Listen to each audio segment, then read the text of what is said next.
Okay, let's try this. That seems to be working. Get my volume up on here so I can hear myself speak. Make sure this looks like it is at the correct angle. Hello, hello, hello. Welcome to everybody. We are on episode 53.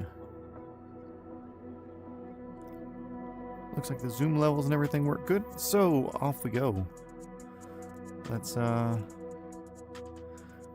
jump right into it, or whatever they say.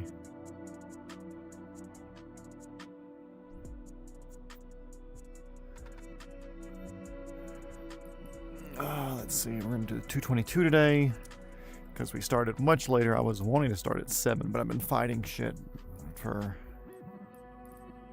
a while. And I'm a big fan of the 222, so we're going to fly the 222, and I don't care what anybody says. We're going to keep the black, actually. Fuel and payload. Top this baby off. Whoop. Hello, hello, Andrew. Let's see, let's clean off my headset real quick.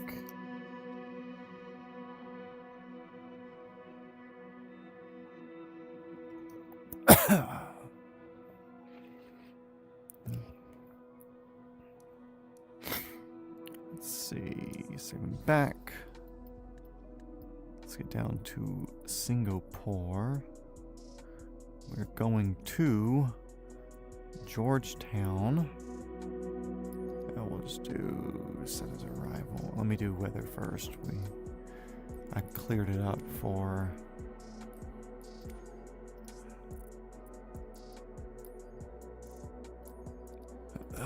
says arrival. I had cleared it up for the thumbnail because it's kind of hazy and shitty up here.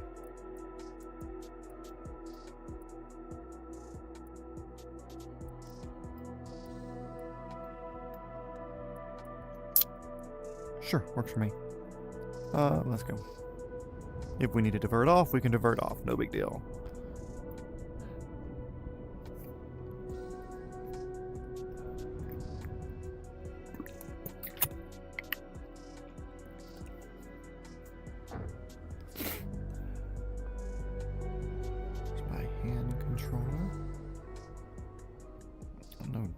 Yet.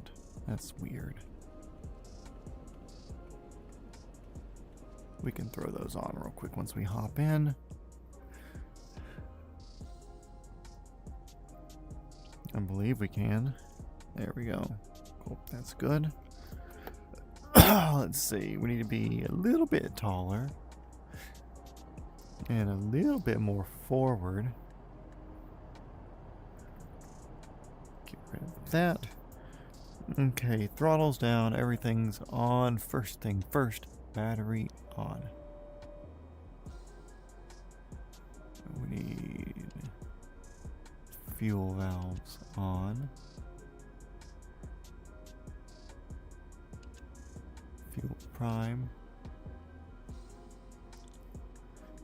Those are good. Generators are off, those are off. Seatbelt lights, y'all don't need those. Y'all are better than that.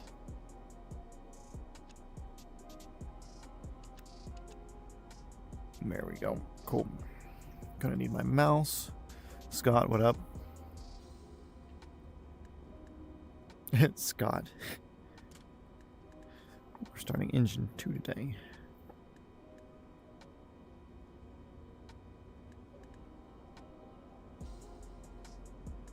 That's idle stop, so.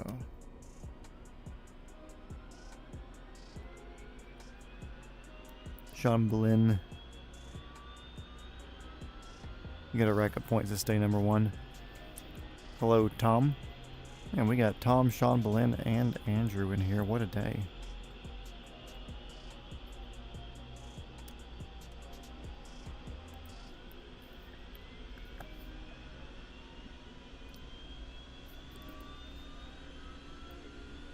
Engine 1's coming up now. Engine 2 is already spinning.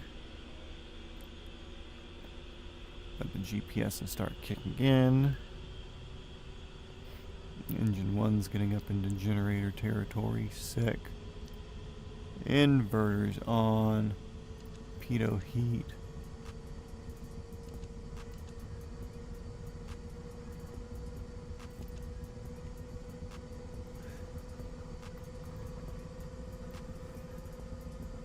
That's all there. Blah, blah, blah, blah, blah. Sick, sick, sick. Love it. Parking brakes on. Understandable.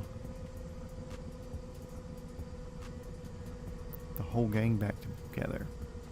Hell yeah, the whole game's back together. You know who the fuck Andrew is.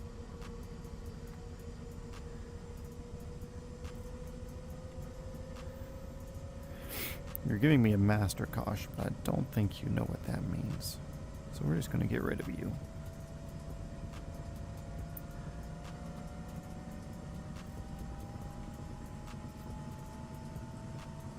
Let's go ahead and get this over here.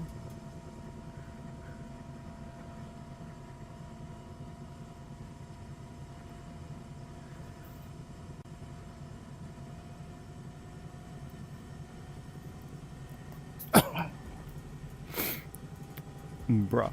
Is that an Australian thing? Okay. We got throttle all the way up. Torque is looking good. Parking brakes are the only thing that's on. I forget the name of this airport, but we don't care because we're kind of next to the Airbus building. Whatever tower. Helicopter 420 Foxtrot Whiskey at the Airbus ramp looking for a northwest direct departure. Let's see. So we can take the parking brake off now, which I believe I had to change some buttons around, so yep, that was it. Everything's good to go. We're gonna need a little bit of left pedal because this is a Bell product.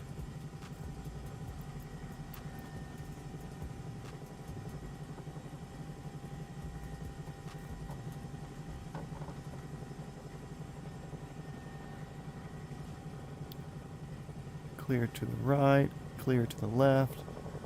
Off we go. A little bit of transverse flow. Bada bing, bada boom. Gear up. Beep, beep, beep, beep, beep, beep, beep. I know. Do you wear a bra? Is that what you're saying?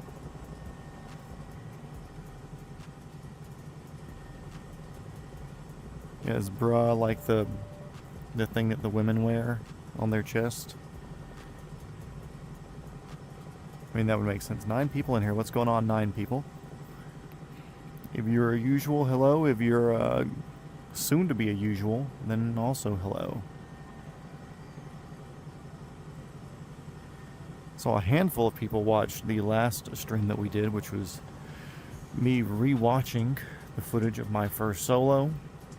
That video did better than I expected, but also it's kind of what I expected. They changed the sizes here and all that stuff. So it's kind of like, yeah, either way.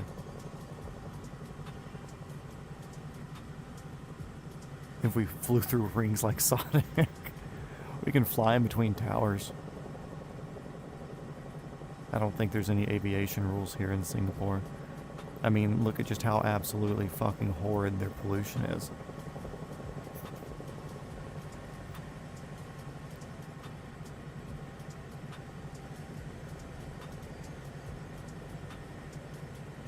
Yeah, this isn't a Black Hawk. Why would you assume this was a Black Hawk?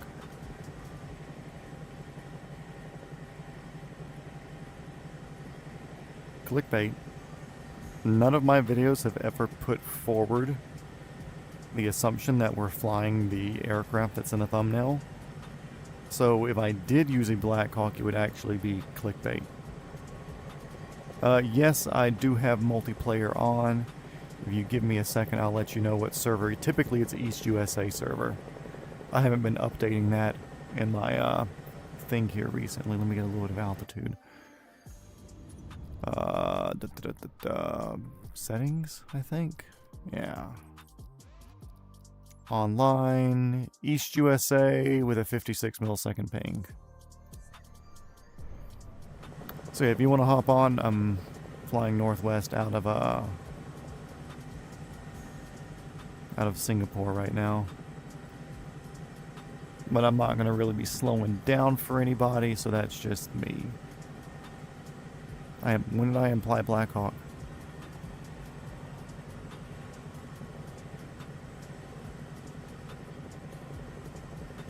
I don't remember ever implying Blackhawk. Oh look, that thing right there is called STI Blackhawk. Sexually transmitted infection Blackhawk. What are you? We have time, we have fuel. You're gonna spawn in and be a boat?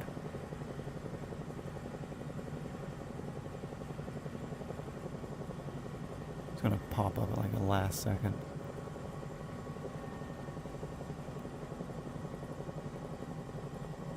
Hey! Look, is that what you want us to fly, Tom? Is that what you're talking about? That's the only Blackhawk in this game that I know about.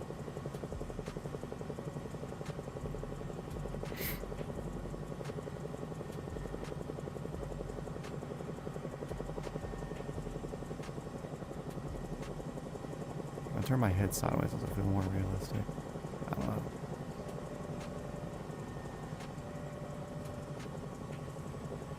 Now let's get back in the juice, let's go.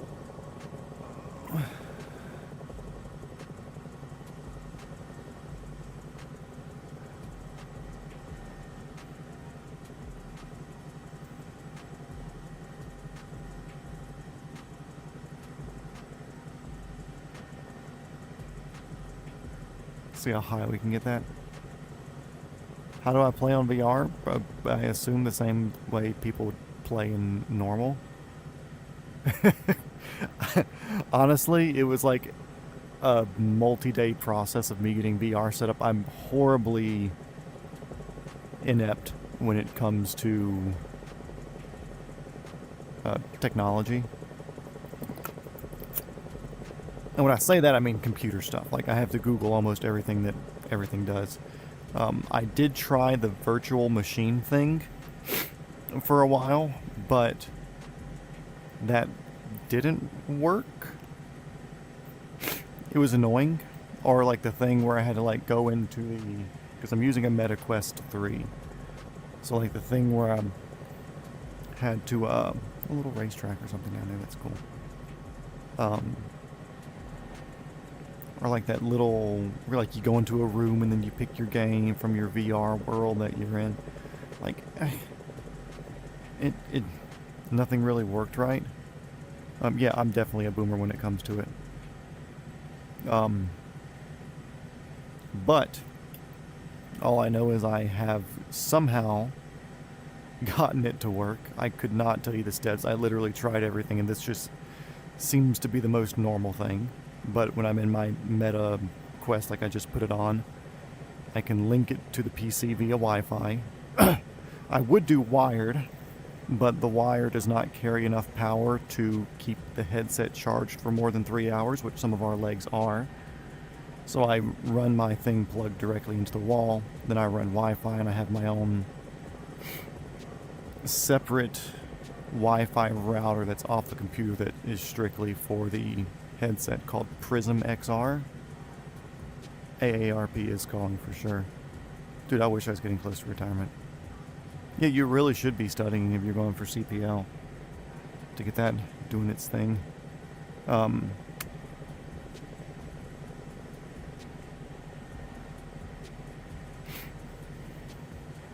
He's studying cute Filipino ladyboys CPL. That's his thing though, so I'm not going to judge.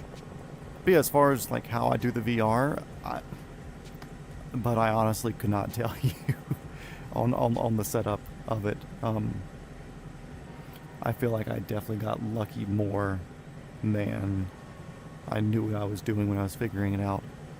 Controls wise, I'm using the Apache Simulator's R44 setup, and that's how the controls are being handled, at least.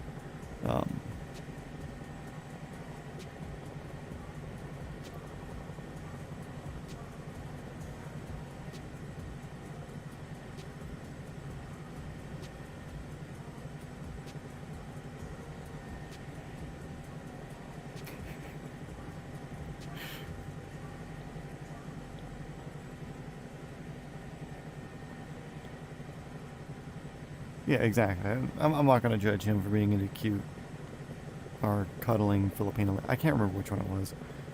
Tom, did you say it was cute Filipino ladyboys or cuddling Filipino ladyboys? Either way, you know, it's his thing, so I'm not going to judge.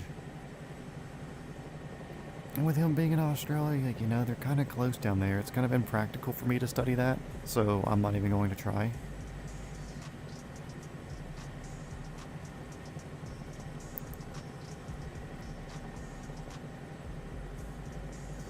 Oh, they put a... Has this timer always been up here?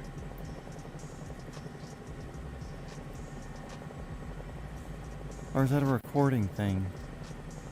I don't know. I think it's a timer. For you doing like VFR type stuff. Oh well.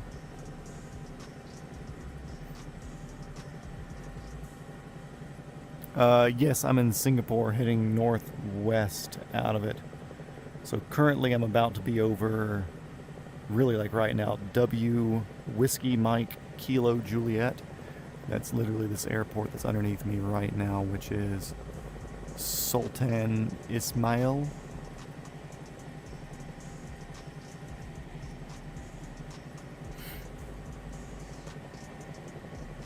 So that's just northwest of Singapore by, I don't know, 6 miles, 7 miles.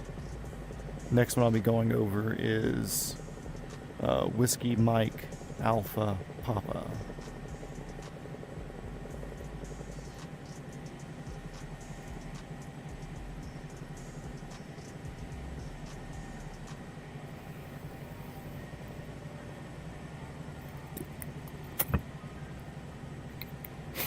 But speaking real world stuff, they took 34 Lima over to the maintenance shop today, so they did a drain and fill at the field.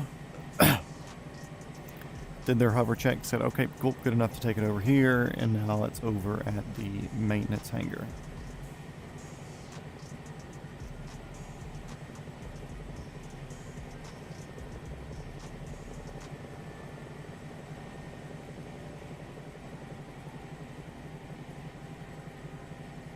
Yeah, but it's the Philippines, the Philipines. Or Philipines. So, yeah, Philippines. Also, why are you defending them, huh? Huh? Imagine the sound effect from Vine or TikTok or whatever, where it's like the drum sound or boom.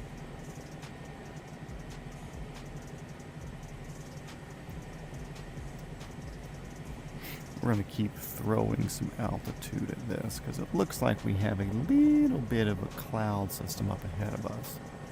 And maybe we're going to go over today. I don't know. We'll see. We'll kind of judge it as... Really, it's just fucking hazy here, which is annoying.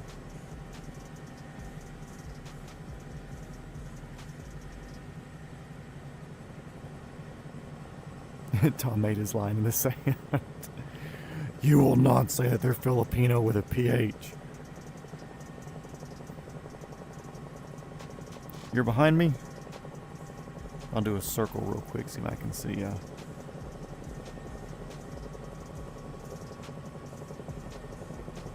Also, sometimes mine won't load in other people.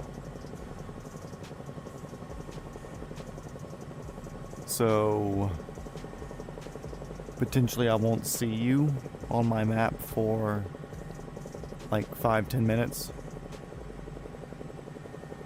But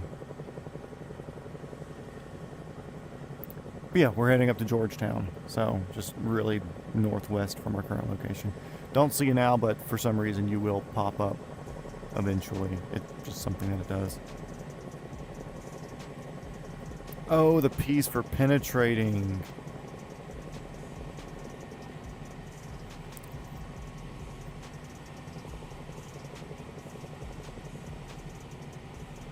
Cute penetrating lady boys.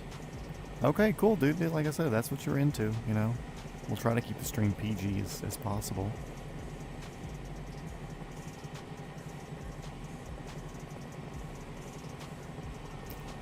So yeah, Carter Moody, thank you for joining along. Like I said, I don't see you in there, but my I'm on Starlink internet, so it's kind of, it does its own thing whenever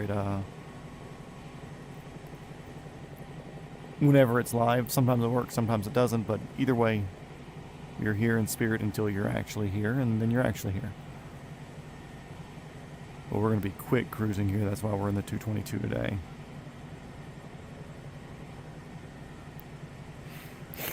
No, it can't be the BBL, that's Brazilian. So it's got to be an FPL, FBL.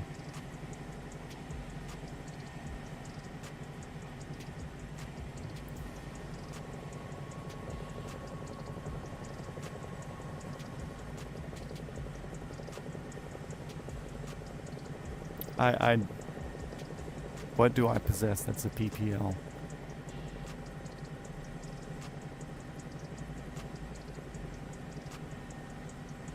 Well, he said "your" without an apostrophe in there. So, is there a possessive that we're talking about? Do they teach grammar in Australia?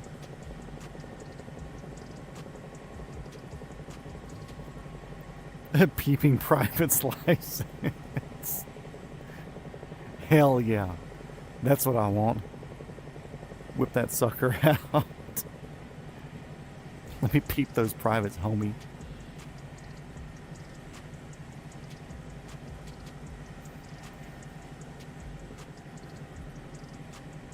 Pretty pilot ladies.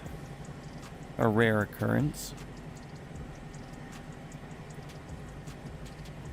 We're passing by a lot of nice airports.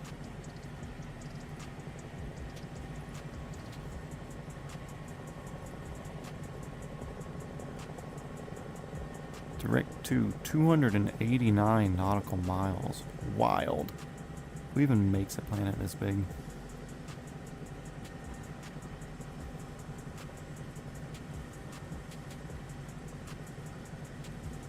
Yep, I am the Paseo Ranger. My old Xbox name from back in the day still sticks with me.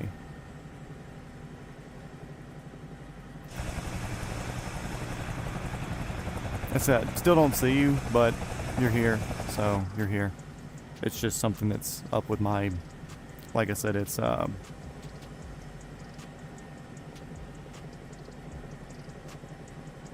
what's it called? Starlink seems to screw me on that.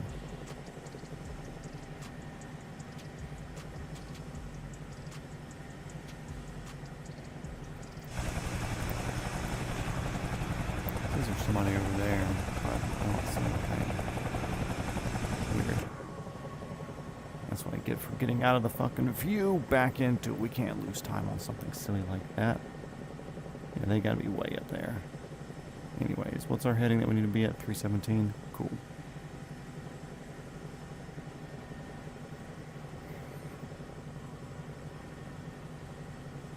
I don't think anybody sells a Hello Kitty skin. Oh yeah, it is a very sexy helicopter. 222 is beautiful.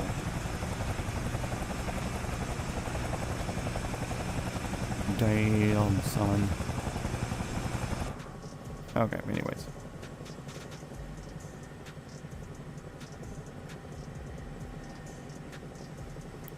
Also, Carter Moody, I will be looking for you, but like I said, it's weird here. What do you mean, what does lift equal? Yes, this is the Airwolf helicopter, but without the Airwolf skin. Like, what sort of answer are you looking for, Timothy?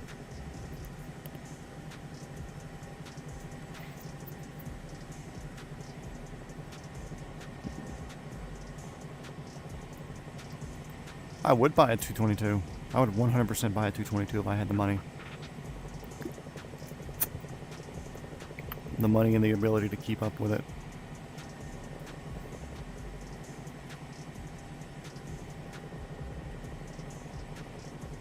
So when you say like lift is equal to, you're talking like a like mathematical sense, or are you talking like lift is equal, or like lift is the upward force on an object due to lower pressure on an upper surface and higher pressure on the lower surface.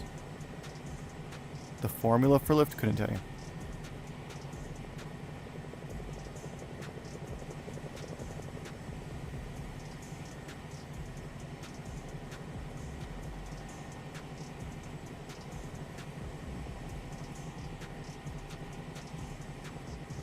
Which, funny enough, 222s, they aren't ridiculously expensive, mostly because they're like older, outdated systems.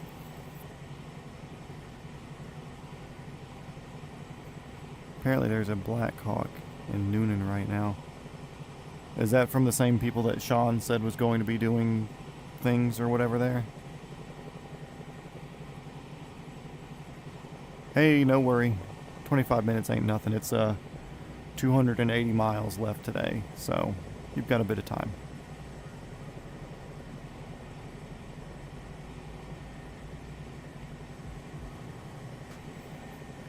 They do, but it's also one of the things where they realize you don't need to know the exact equation for a lot of stuff, so it's outdated and antiquated information.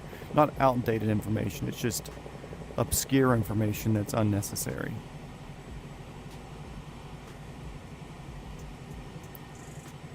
We learn about the aerodynamics, we learn what all the different stages of aerodynamics are, from hovering, transverse flow, transitional lift, dissymmetry of lift, how all those work, everything to do around those, but they're not going to make you say like, okay, cool, well when X pressure is equal to this pressure, this pressure, this pressure, because if you understand the concept of how it works and how everything is there in the system, then it's kind of useless to know the actual math about it, unless you're trying to design something.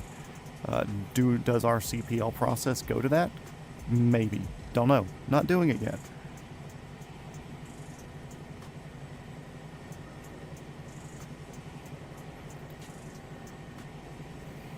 But yeah, there's a lot of stuff that's like I said, I don't feel like it's necessary to know. It's good to know if you're going full swing with it and stuff, but tell me this, other than taking your tests, when are you going to use that equation?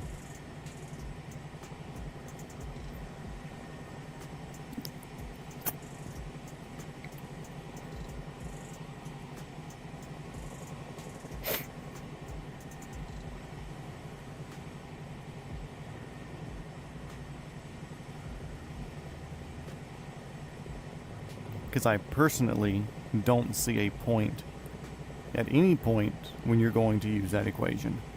Understanding how it works, saying something like, okay, cool, knowing what the air density is and how that affects the lift that you are able to get.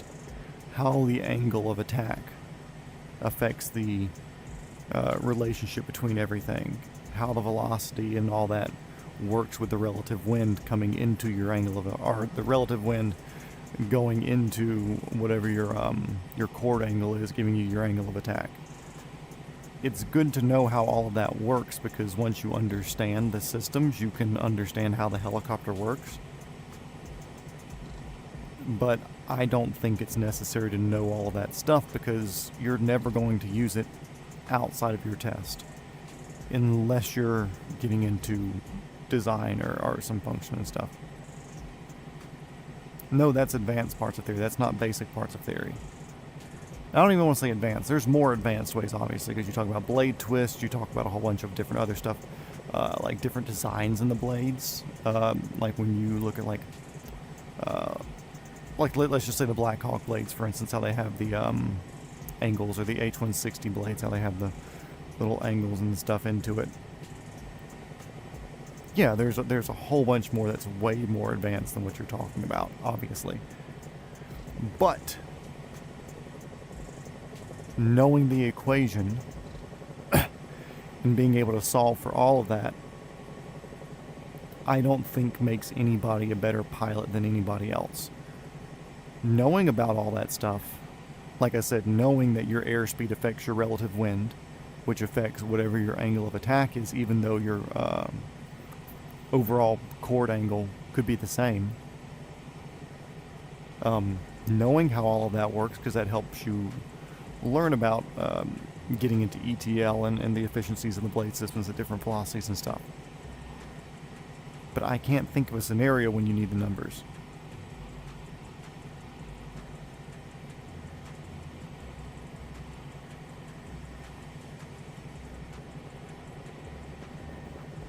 And maybe that's why it costs $60 billion to get your license in Australia.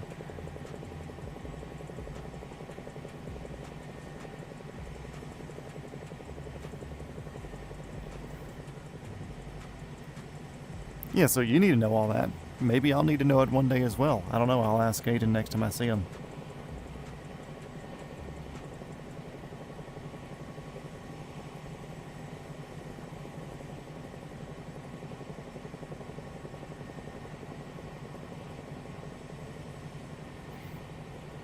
And you want to talk about aerodynamics, I have like a 400-page book on helicopter aerodynamics, which is all the advanced stuff that I'm slowly reading through just because I think it's interesting, but I'm not going to memorize all of that stuff because, again, for me as somebody who just wants to fly, I don't need to know about the effect of how close the tail rotor or how close the main rotor is to the tail boom and what effects that has on the aerodynamic of the blade when it's on the retreating motion. Like, don't care.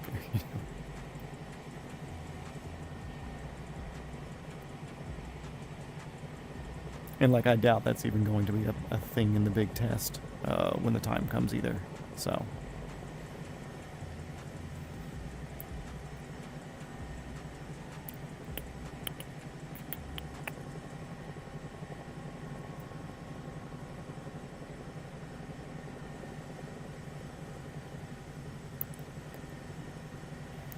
And see, I don't even think you need all that information, but they give you all those books and you only need like 4 pages out of it. The rest is fluff. I'm assuming. I honestly don't think they're going to test you on all that. I think it's them giving every single bit of information related to it just to hammer home what is the basic of chord angle, relative wind, angle of attack, induced flow. And as long as you understand the relationship between all of that and how it works, I think you're okay. I think they just add that extra stuff in there because some people aren't critical or logical enough to understand how it works.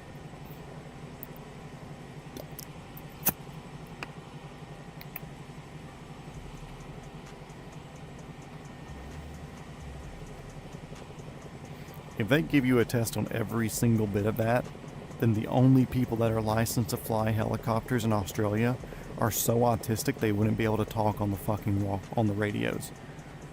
So I don't think they give you all of that.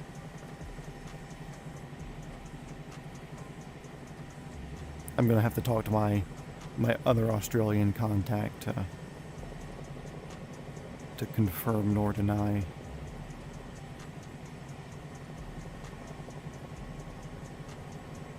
You want to have an Indian accent when we're flying to helicopters? Actually, we're not in India right now.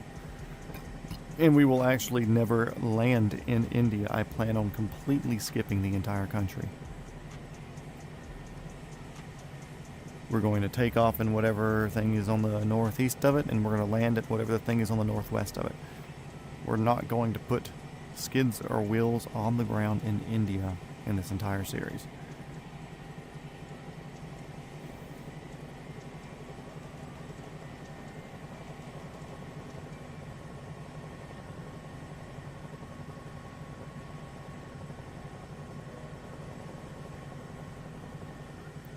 Hello, yes, I am from India. I like to turn around my big trucks on the interstate and kill families and then not be responsible for my actions.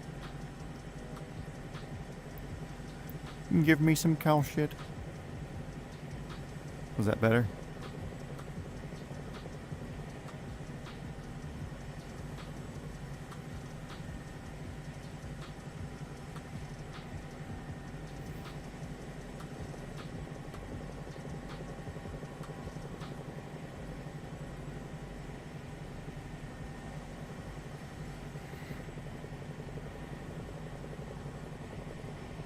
Clip that, Matt, please stop.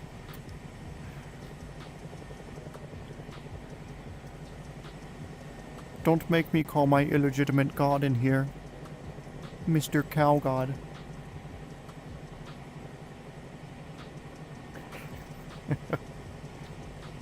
I invite every single Indian to get in my comment section to tell me I'm wrong.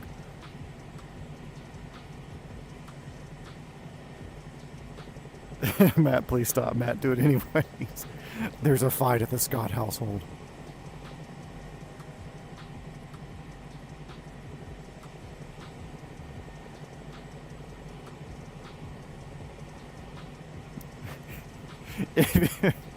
You're actually her brother the whole time. Wait a second.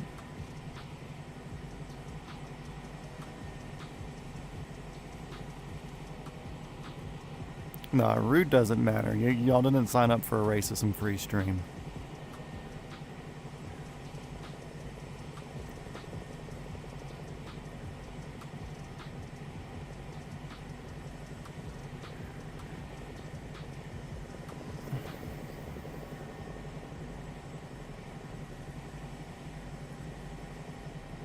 Tom's barely allowed in here, and that's just because his ancestors were also cast away from the European and the United Kingdom Empire back in the day.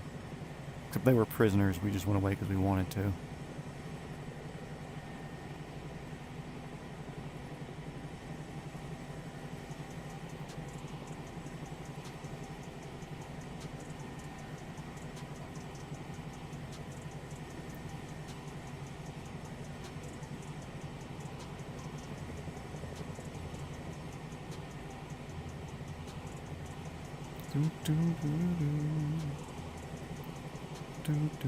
We have a decent wind coming from the left. It's a bit annoying. Oh well.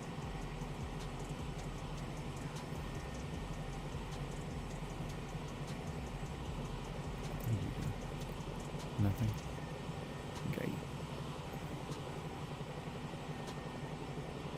Okay. Indian man. Thank you for coming to my stream. If you would like to go to the back room, we're serving food with our hands.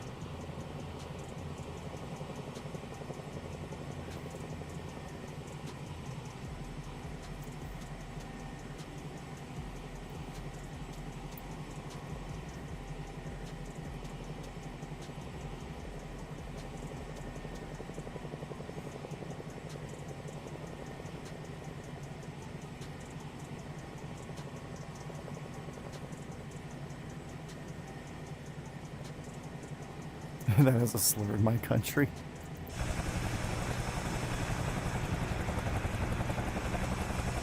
Dude, Carter, Moody, Carter. It's still wild I'm not saying you.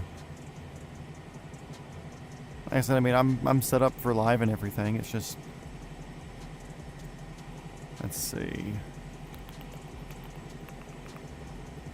Weather? Yeah. Set up for live players, live weather, live traffic, everything's there. So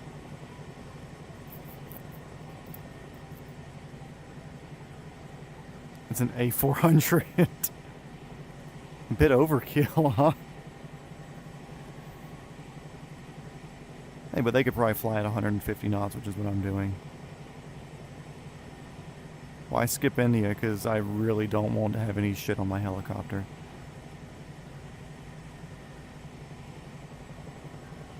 Please skip India.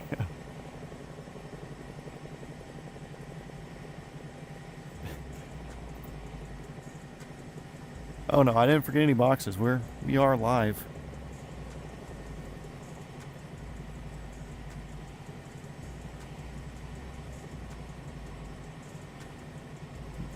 But there is a chance. Is it?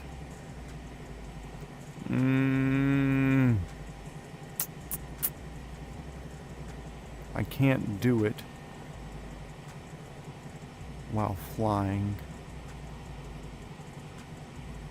Because I know when I do, what's it called, VATSIM, that There's like some setting or something that I turned on, and I don't know if it blocks me from other people. I don't know. Yeah, any of that stuff I do not want on my helicopter. Butt cheeks, poop. Unless it's from like a snow bunny, then I'm not interested.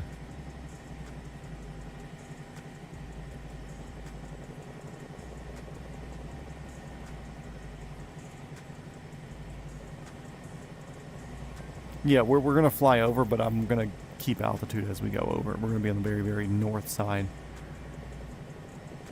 which is where the mountain people would be. So we'll just be doing our best to stay away.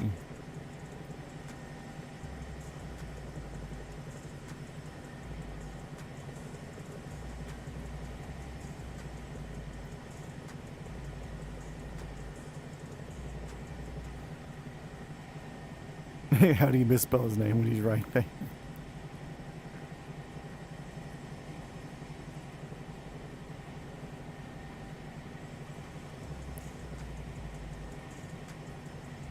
Yeah, I wonder who that could have been. That's wild.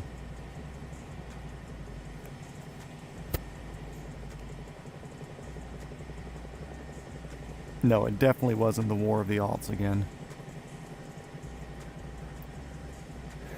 Thank you, Andrew. Took care of it.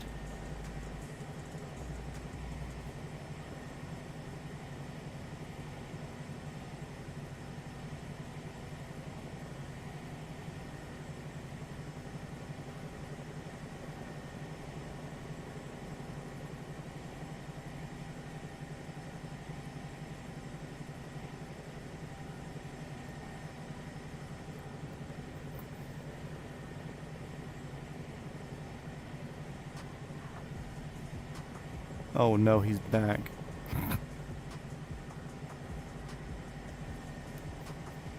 Yeah, we're going to go over India just because there's no better option, but we're not landing in India.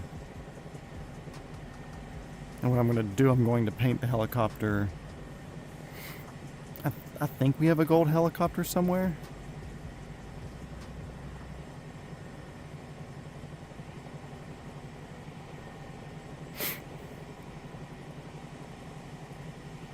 We could do it in gold, but then they might try to shoot us down to get it for themselves.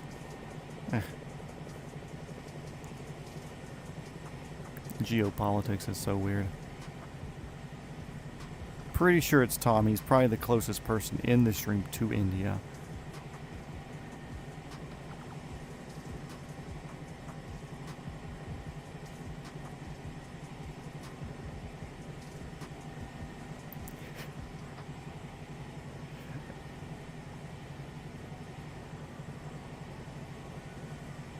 Yeah, Tom's studying Filipino boys or something.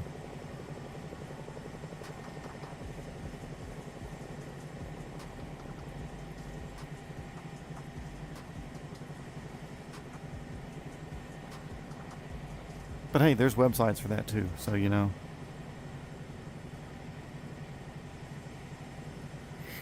I keep looking over at my phone, which is running the chat for anybody unaware. It's just everybody banning India, man. Thank you, come again.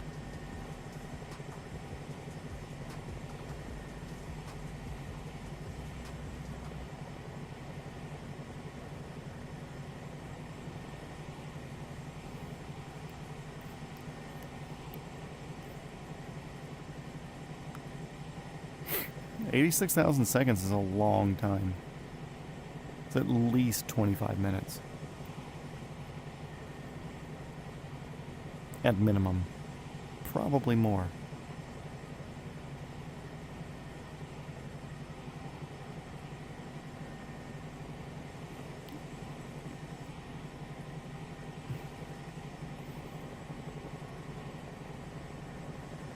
Penile protrusion logistics.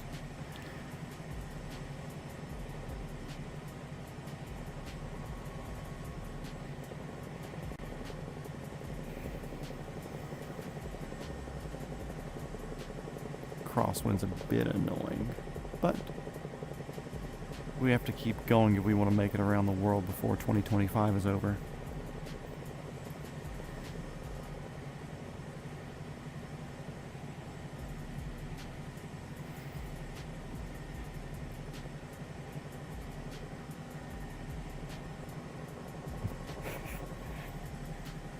I'm Indian here. I don't like it. I need to die. Just kidding. Please, nobody kill me.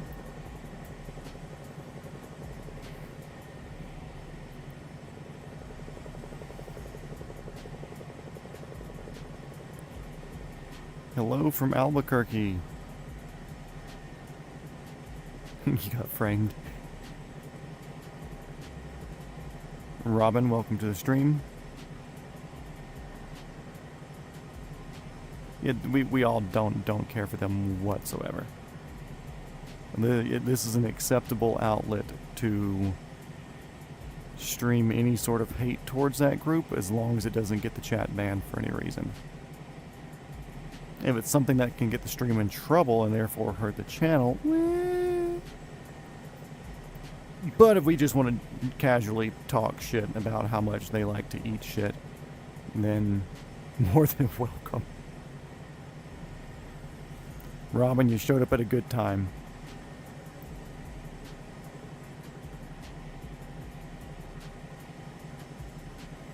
I'm cruising here. We apparently have an Airbus A400M escorting us, even though for some reason it's not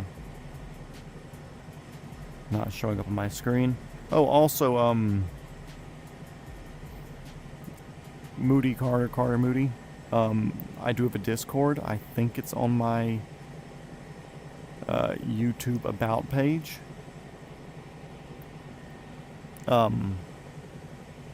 You can join that, and if you have any videos or pictures or screenshots from this that you want to post, then please feel free.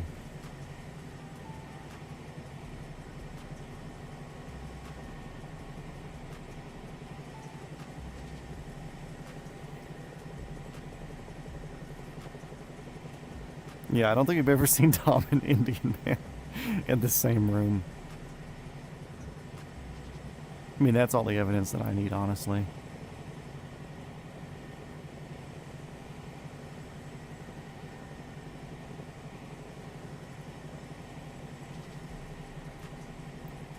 Ten people in here. What's going on, everybody? Welcome. Got my regulars in here, messing with Tom as always. He has that soft skin down under.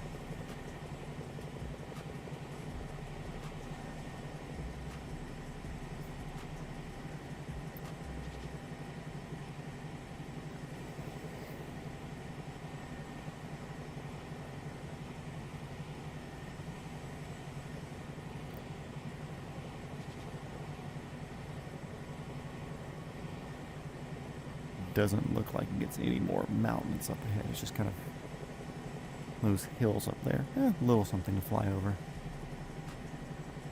Yes, don't forget to like and subscribe. Thank you, Belinda. That's why you're ranked number 2 in the chat right now. Honestly, I have no idea how rankings work. We've yet to figure that out. Also, you might tell me I'm a really wiggly flyer, then you're right. But my cyclic doesn't self-center, so whenever I move, it moves with me no matter how hard I try.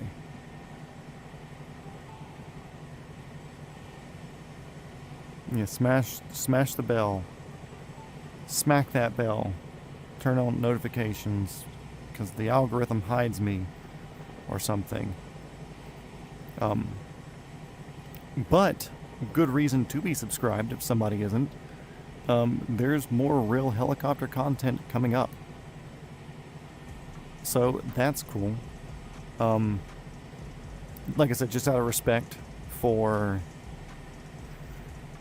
my instructor and the fact that he makes his money on instructing, I'm not going to post any of his instruction videos without his permission. I think that's just the right thing to do, honestly. Like, I don't want to put him out where he gives away a cool piece of information or something, and somebody uses it when they could have booked a lesson with him and got that out of him. So I don't want to post anything where he's with me, but Any of my solos and any of my flights once I'm licensed.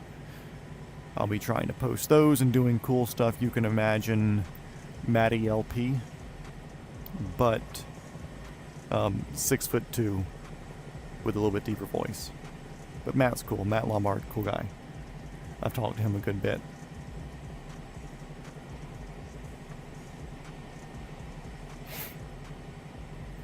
But I've been slowly scouting places to go land and getting names and information of property owners and stuff. So make sure to like and hit that sub and hit that bell icon, and be sure you're subscribed because YouTube sometimes deletes subs. Yep, exactly.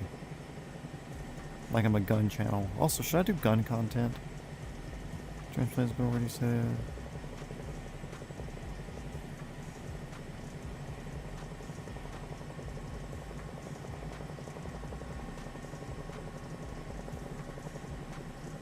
Cocking. Oh, okay. Fucking Indians.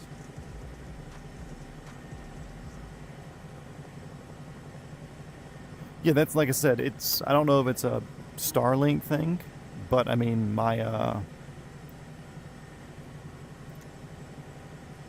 all my, you can't even have pellet guns down there, or like airsoft guns.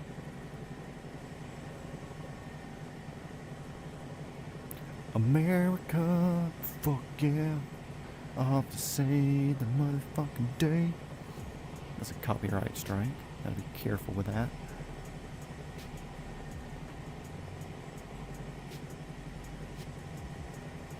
I need to check if my Discord is linked somewhere easy.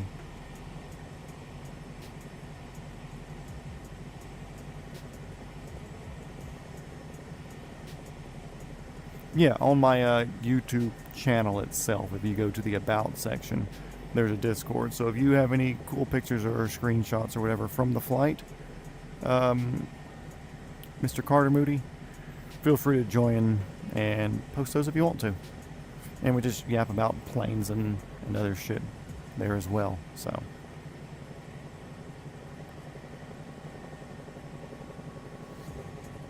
Yeah, go get your boomerang and your little whoa, Crocodile Dundee spinny thing.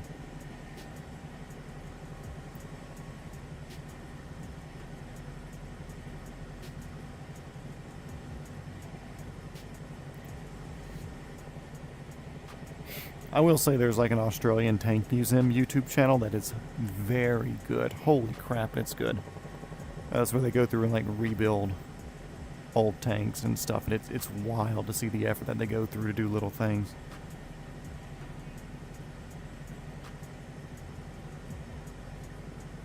Okay, go buy an AR-15 then.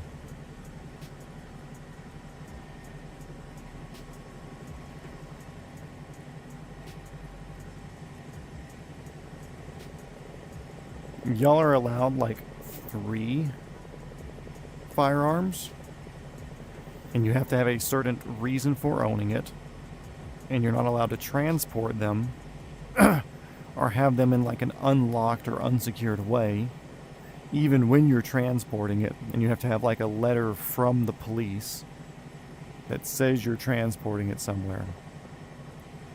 Me, I just put unregistered machine guns in my passenger seat and go. Duh. That's what it's all about.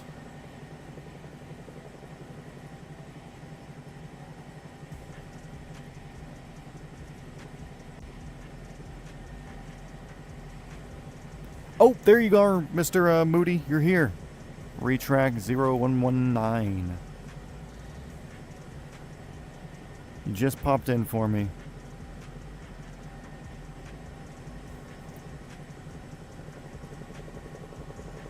Let's tune her up to 150 and see if we can keep up a little bit.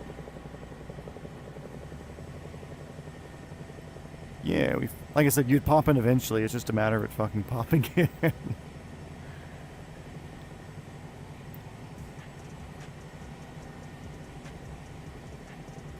Hell yeah, we got the people cruising with us. Plus the 400M is just such a sexy airplane.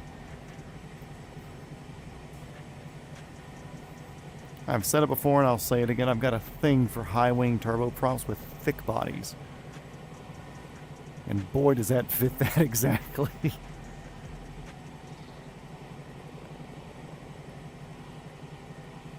Be back in a jiffy. Adios.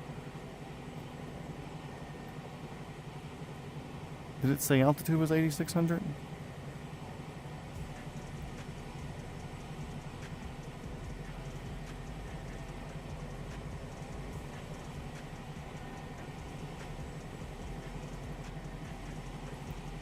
Let me go to my exterior view real quick.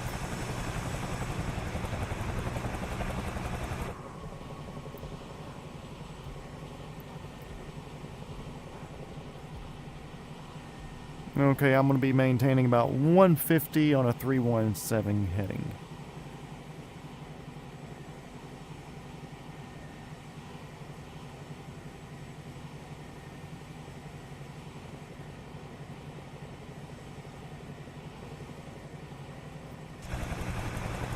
Oh, just spawned in.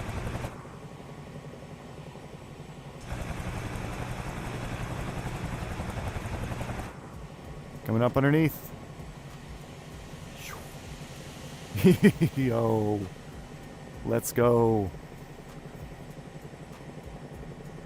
Hell yeah.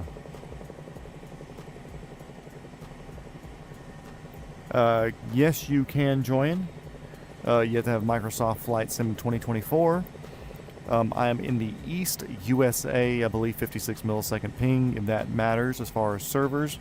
Online, you have to have your live traffic, live weather, and all that shit set to live. Currently, we are passing WMJ10. The next major airport we're going to be near, though, is Whiskey Mike Sierra Alpha. And we'll be crossing about 10 miles to the northeast of that on a northwest heading. Basically, you draw a straight line from Singapore to Georgetown. That's what we're on. I believe it's also possible to spawn on us. But I don't think I've ever tried that. I've only ever spawned into airports. So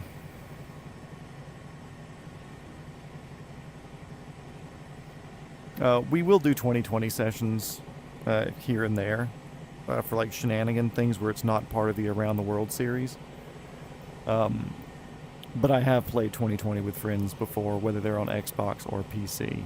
Cross-play is available, so.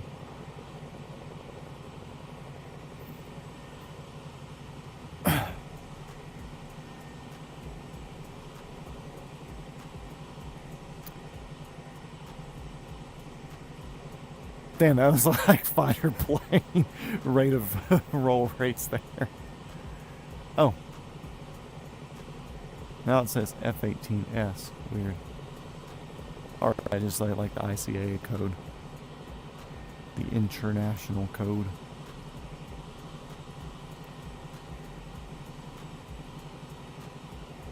Mama, there's a girl behind you. Go get some snacks. We're in the fucking party now. But yeah, we'll do some 2020 play-along days. And if we're streaming, obviously it'll be no voice chat. Just because if you hop in and start blaring the N-word, then even though I've got no problem with free speech, hell yeah. I've got no problem with free speech and saying what you want to, but YouTube doesn't care for that, so I won't do any sort of live chats unless it's somebody that I personally know during the streams, which I have thought about using this as like a podcast platform.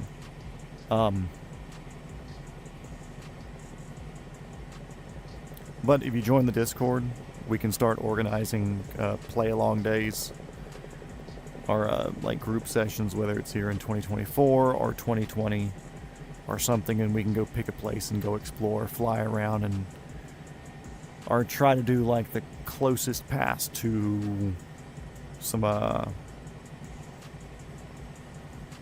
different things, you know, like closest pass to a smokestack or a building or under a bridge or whatever, you know. A lot of different options.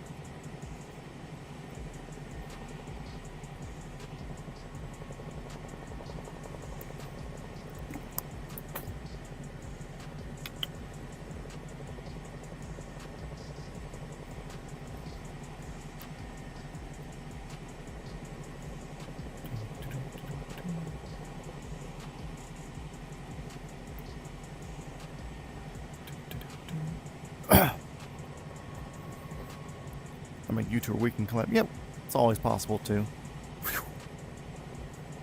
Collab with Georgia Plane Spotting soon, since the helicopter school that I'm going to actually operates one of their branches at the airport that he lives closest to. Adios, dude. We'll be around. See you on the next one. Yeah, we'll have an in real life collab with Georgia Plane Spotting soon, where hopefully he gets some footage of me coming in and landing and taking off and maneuvers and whatever else, you know?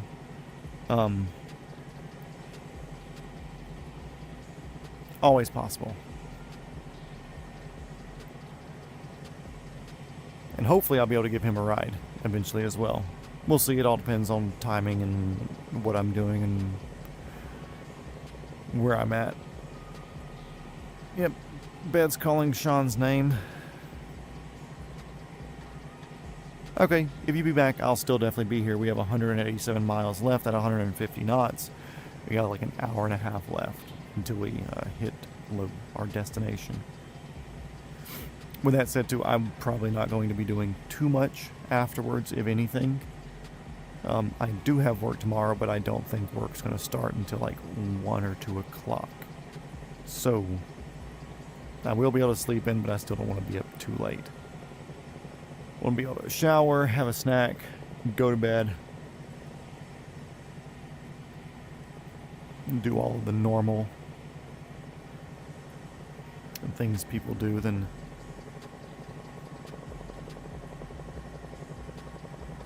isn't Fly Me to Fun the blue and chrome 152 or 150?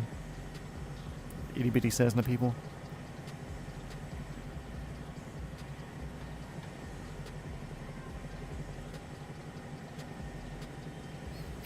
I saw them one day. Because he's a popular fella, they don't transmit their location, or they have it blocked on on whatever the flight radars and stuff.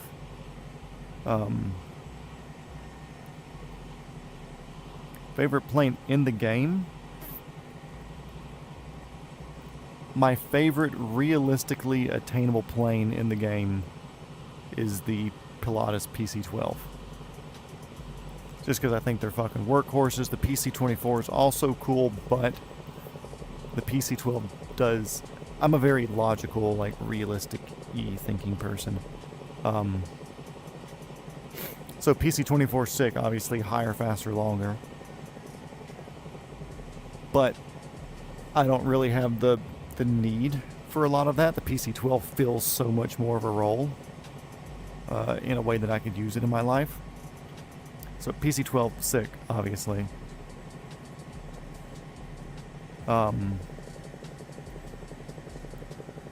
What else is cool?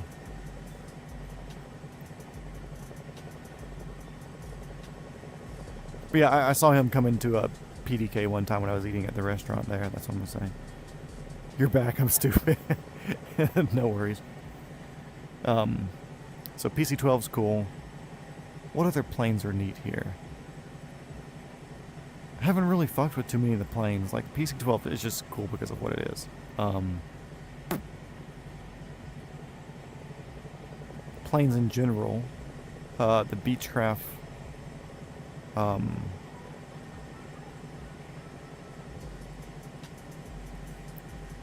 F-17, I think is the... Damn, there he is. C-17 now. See, it changes. You were A400 for a while, and then you said F-18, you were zooming around like you were an F-18. Now it says C-17, but it still says A400 on the side. So I'm assuming you're changing stuff around. Welcome back, Timothy. Weird. I'm trying to think what things are in the game, at least in the game or just in general. The Stagger Wing, I think it's F-17. F-17S or F-18. Either way, the Stagger Wing, absolutely gorgeous. Love the Stagger Wing. We were in him.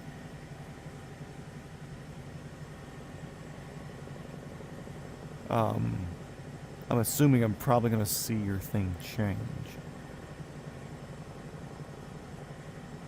Either way, it says C-17 now.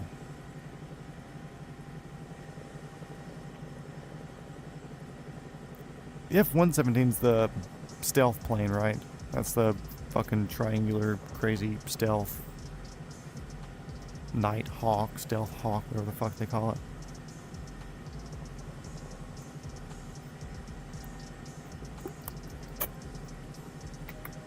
But yeah, Stagger Wing, if I were to have money unlimited, looking at a hangar for shit that I wanted, I'm going to go outside of the game and everything as well. Helicopter-wise, I'd have a MD-600N because I just think they're fucking cool. And I like the way they look with a slightly longer body more than the short body 520N. The NOTAR system is really cool to me. I would have an A-Star, the 125, slash EC350 because I think they're just workhorses as they are. Super reliable.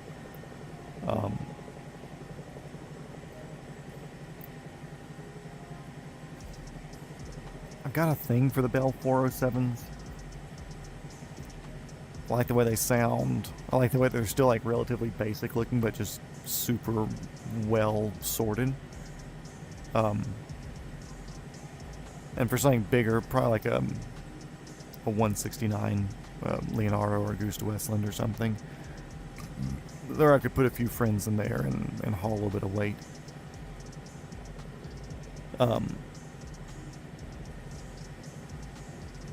But at the same time, like, sure, the 145 is sick, but I kind of want a retractable gear or something. 160's a bit too bougie, don't really care for them that much. They're super cool, but eh. 222 super cool, but parts are getting old. Probably like 169, 139, that'd be really cool. Big fellows, retractable gear. 169 looks more VIP-ish, so that'd probably be sick. Looks like you just spawned on me again, so we'll see what you're showing up as.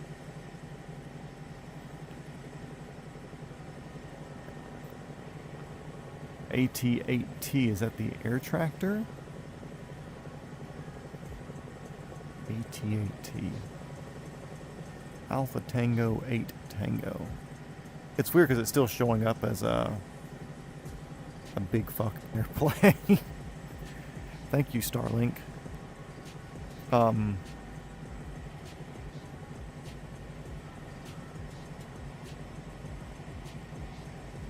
MD-520 that was trimming trees last weekend was chartered by Diverse Power. Power lines near me are Georgia Power. Didn't see it. Darn. Yeah, the NOTAR systems are cool, and MDs are just super cool platforms. Anyways, small, powerful, agile. Everybody that I talk to says they're like the closest thing to wearing a fucking jetpack. Hell yeah, we slow flying. I said it's weird because it's still showing the 400M, showing one engine spinning, so I'm assuming that's the air tractor AT-8T.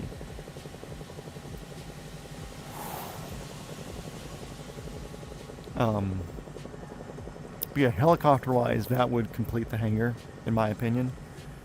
A Hawk would be sick, but I don't think it's necessary.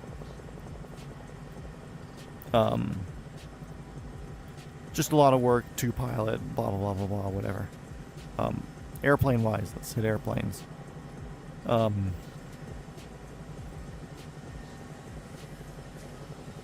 I said, I like the Stagger Wing. That'd be the one to like fly to fly-ins and air shows and stuff like that. PC-12 because it's extremely practical. You could put shit in the back. Kind of same thing with the PC-24, but the PC-12 is better short-filled. It just makes more sense. As far as other planes, it kind of fills the same slot as the PC-12, but I kind of want a Piper Meridian. Mainly because Piper does a really, really good job at naming all their planes. What's my least favorite? Least favorite heli. There's some older ones that are just weird. I'm going to leave those out just because it's in the early days and, you know, people are trying to figure shit out, blah, blah, blah, blah, blah. As far as modern shit where it's like, you should know better. Let's think. The EC120, or the H120, it's kind of like a L39RE. So that'd be the Albatross.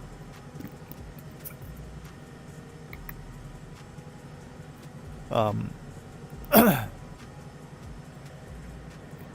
the EC120, H120, whatever. It's cool. It's the A-Star, but with the H130 styling, but thinner. From what I understand, like, they just don't have the power. They're there, like, you can do it. Like, there's still plenty of power for doing a lot of stuff, but it's like, eh. And apparently, they're less desirable now just because the amount of money it costs for engines or whatever like that is extremely high. Jake Zorb, he's back, everybody. Everybody get down and bow. My homie. Dude, how are you doing? Glad to see you.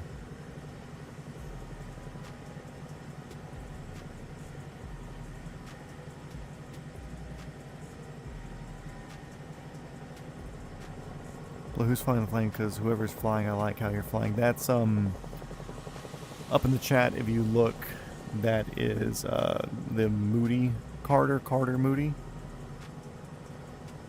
Yeah, dude, it's been a while. Somebody asked about you one of the other streams.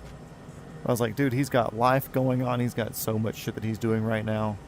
You could be gone the entire series and show back up on the last day and you're still going to be my fucking homie. So, I'm cool with it.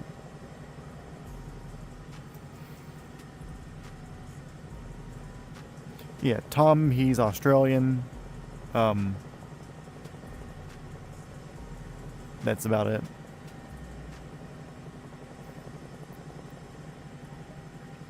Mr. Zorp, I think he was actually the first person that I knighted with a mod powers here.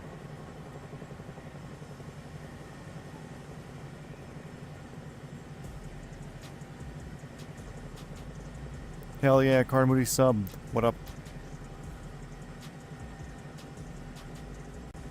You had a heart transplant. How far have we gotten? We're over Singapore. We left Singapore today.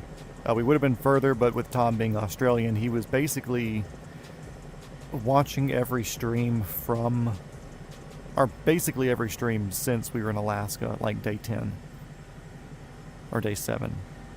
I don't know. He's been here basically every day since then. So, as a way to say thank you for that and being here and talking, contributing and shit like that. Tom, you've been subbed. I hope you have been.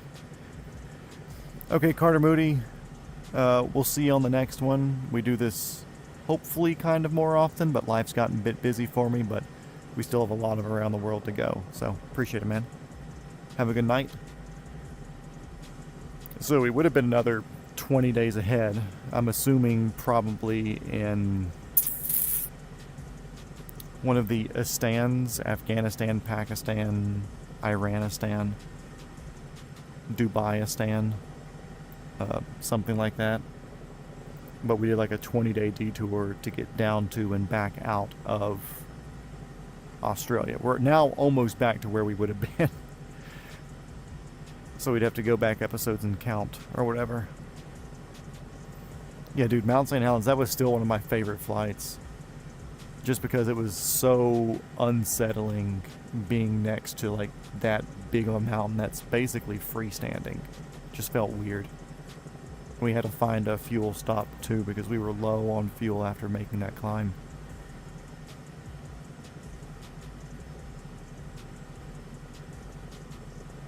Yeah, we saved chicks from North Korea. I forgot about that.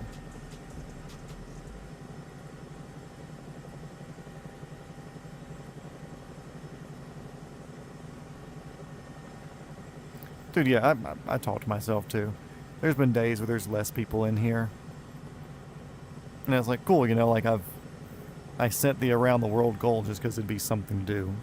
give me a goal, or not a goal or to aspire to, but give me something to do, obviously.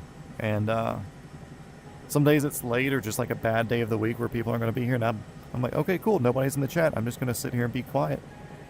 And I'll check chat every few minutes to see if anybody shows up.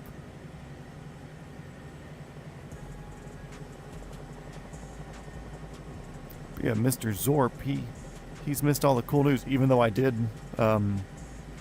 text him and let him know that flight training had started and everything. So, even though he wasn't in the loop of everybody here, he was in the loop before everybody here was.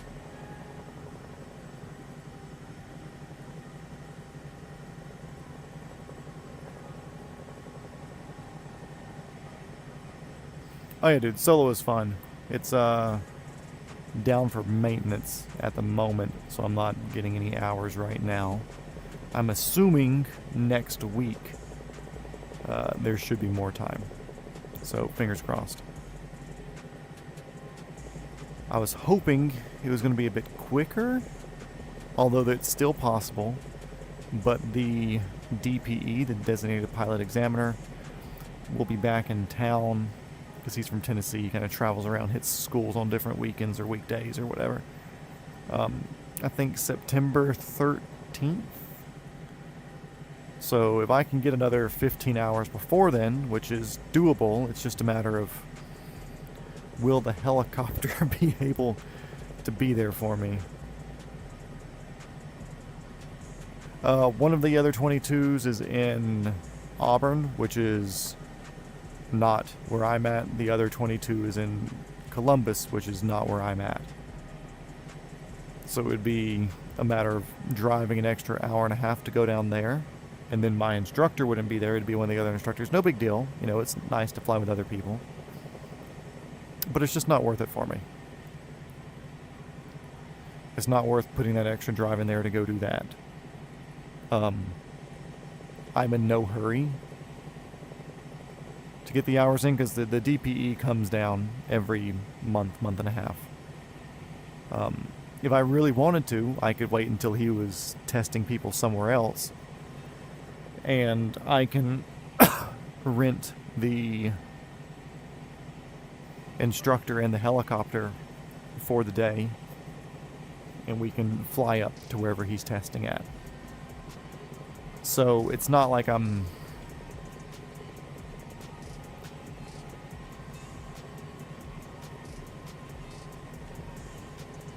It's November 7534 Lima.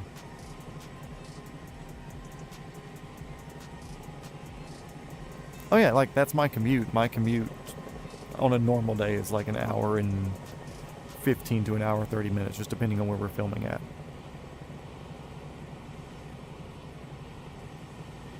Like I said, I'm not in a huge hurry. Because one, me even training as much as I am right now is a blessing in itself, you know. Because I wasn't going to tell my father that I was starting training because I wanted it to be a surprise. Like, hey, guess what? I got my helicopter license without telling you. But I was thinking, and it was a thought process of it would be much more enjoyable to do the training, talk with him about it later, because he did his private pilot's fixed wing when he was younger. So it would be enjoys talking about it too, and whatever. So I told him, I was like, hey, I went and did the discovery flight. I was able to hover day one, you know. But apparently him and my mom had saved money aside for college, which I only did like a semester. My brother went military, and therefore had his college paid with a GI Bill. But they're like, hey, we were going to have like $15,000 that we were going to give you for college back in the day, and we kind of put it aside to be, what is it, a down payment on a house. The plane, he had to go. They're like, yeah, we were going to save for a down payment on a house. If you want to do that, you can. But if you want to use it for the helicopter lessons, then we'll do that. And we'll pay it straight to the school. There's 7192 Sierra. And then there's 5907 or 9507, which is the Auburn ship. But I don't remember the Auburn one because I've never flown it. It was at Speedway. I just don't remember it. And 7192 Sierra should be back down there soon. I think it just left maintenance for its annual. So it should be back down there soon. But Bravo Alpha is the one that lives down there. Then we have Kilo Fox that lives up here.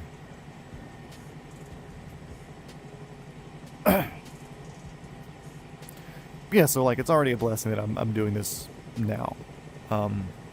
It could be where I could have done like 2 to 3 hours in the past 2 months. Just because I was at a point where I couldn't spend anything because I was waiting for film stuff to come pick back up. But I was able to fly, which is huge. And now that film stuff's coming back up, I would have just now started being able to fly anyways. So I'm already so far ahead of the curve of what the old schedule was. And the old schedule was only there too because I just drove by on a whim and I called the guy that had emailed me a while back when I had reached out for information. So it's just would I like to be done September, obviously. I'd like to be done tomorrow if I could. There's not enough hours in the day. I'd like to be done this week, next week. But either way, just happy to be here. Filming going good. We just started. They just finished episode 1's shooting. I had 3 days on episode 1. We're gonna have 3 days for me on episode 2 here. I'd like it to be more, obviously. They're only bringing me in for the armorer days right now. I would love for them also to give me days as a props person whenever necessary. Or whenever able. But I'm not going to complain that I'm at least getting 3 days here or there. Okay, trains and airplanes galore. We'll see you on the next one, dude. Thank you for being here.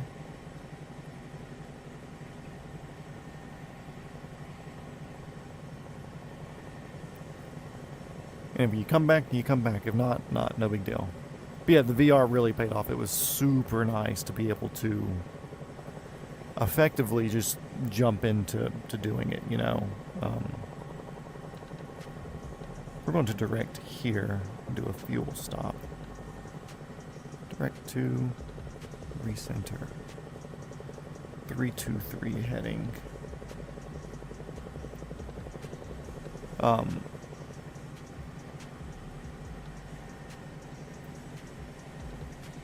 Yeah, VR, or I mean, hell, even doing without the VR.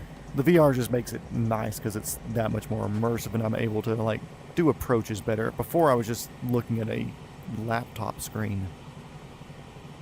And sure, I was able to get the hovering motions down. But setting up for approaches and stuff was much harder because I couldn't, like, conceptualize the space that I was going to be in.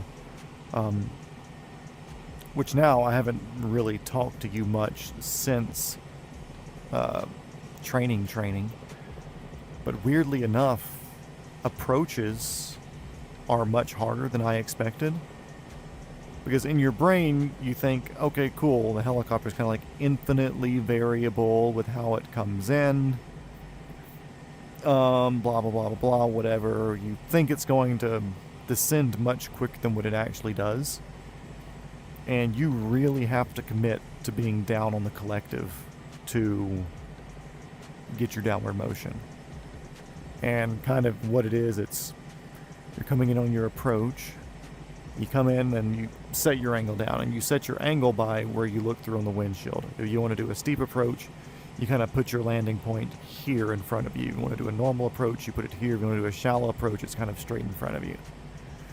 And once you set it into that approach angle, There's buildings up here on the summit. That's cool.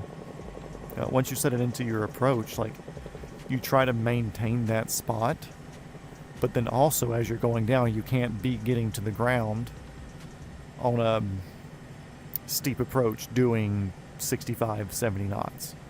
So you may come up to your spot doing that speed, but when you let down, which I'm kind of doing an approach just way down here, but like, you really have to pull your speed back.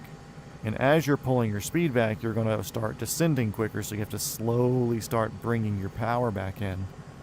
And when I say bring the power in, I mean just adjusting your collective to add more pitch.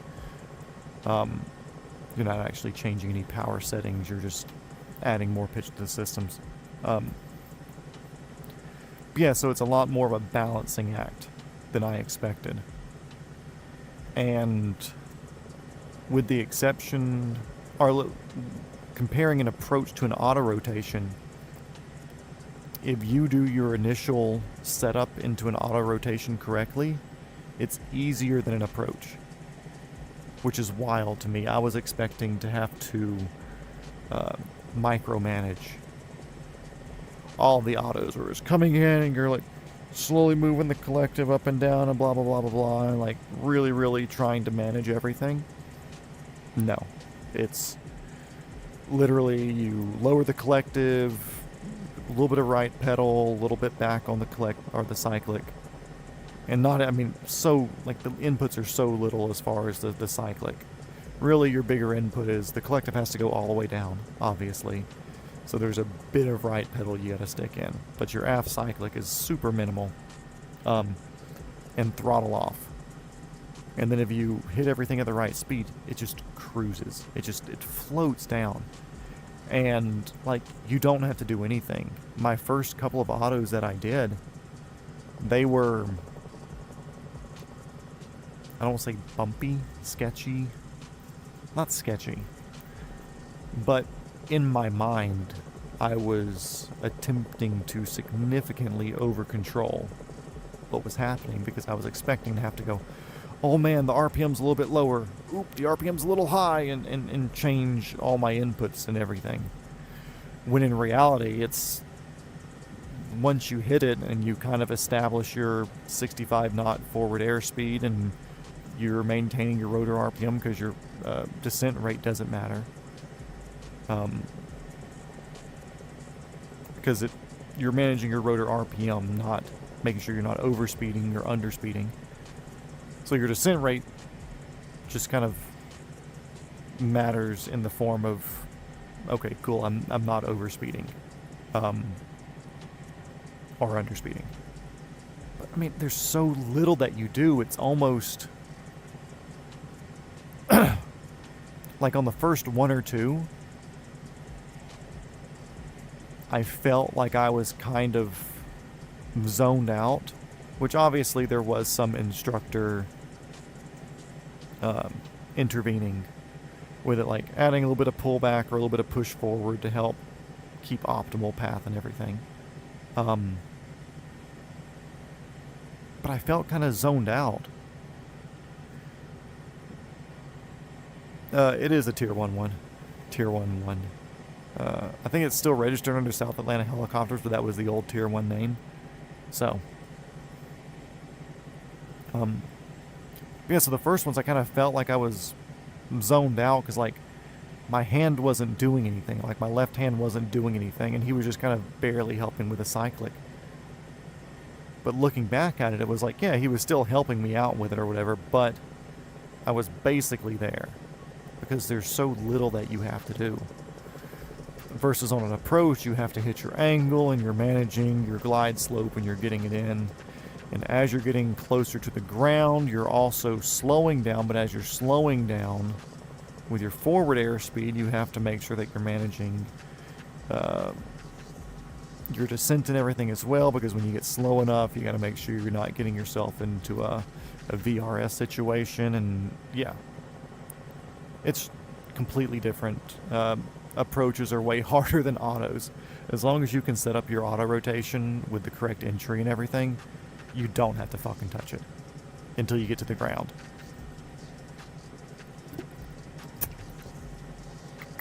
And then we even do power on autos to where we don't go all the way to the ground. It's like, okay, cool, we learned what we need to do, but we just terminate at, what, 40 feet above the ground, 10 feet above the ground, you know? And they're like, cool, if there's ever something happens in real life, just know to do everything a bit lower. It's not worth training it to put that risk on the helicopter.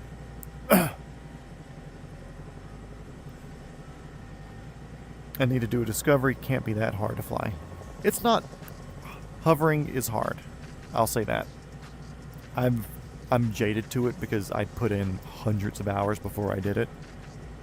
And it translated really, really well from this to that. But I put a friend who's wants to get his helicopter license. He knows about helicopters. Works on airplanes currently. You know, like he's not a dumb guy by any means. Very smart guy. But I let him sit on this and do the stuff, and it was like watching a fucking giraffe learn how to walk. So I think getting the muscle memory of what you need to do definitely worked its way out. Also, if you do a discovery flight, obviously you're probably going to be using Tier 1 down there. Make sure to tell the instructor that you get, which will most likely be Walker. Make sure to tell him that I sent you and that you watch me on YouTube. I think that'd be funny. Yeah, planes are definitely easier. Kind of what I've understood from people is like planes are for people who are good at remembering math. Like, okay, cool, we have an approach here, so we need to enter the approach in 3, 2, 1, set flaps to 15, pull power back to idle, the glide slope's going to bring us in, blah, blah, blah, blah, blah. It all works out. Helicopters are for people who are good at flying. Of course, there's exceptions. Like if you want to do stunt airplane stuff, or if you're doing like firefighting, crop dusting, you got to be a bit of a good pilot, you know. But for like most people that are wanting to be a professional airplane pilot, you're taking off from point A and you're landing at point B and you're dropping people off. You know, it's different levels, but also respect, because there's a lot of more shit you have to learn. I feel like you need to be on your game a bit more with airplane shit, because once you lose power, of course, same thing in a helicopter, that you have to find a place to land. But if you were in an airplane right here and you were to lose power, where the fuck are you going to go? Of course, helicopters, we have a bit more thing. There's little fields here and there I could probably find.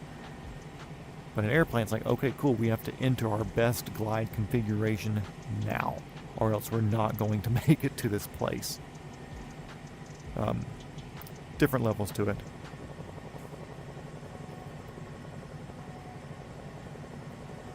Oh yeah, missionary stuff too late. You'd be down here in the Malaysian area anyways, Papua New Guinea most likely.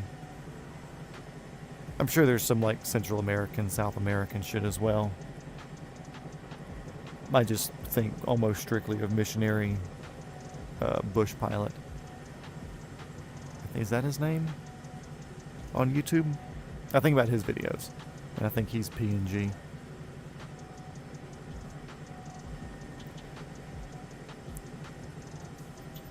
Dude, every time I go to a farm, I deliver seed, but it's usually to the farmer's wife. Ba-dum-tch.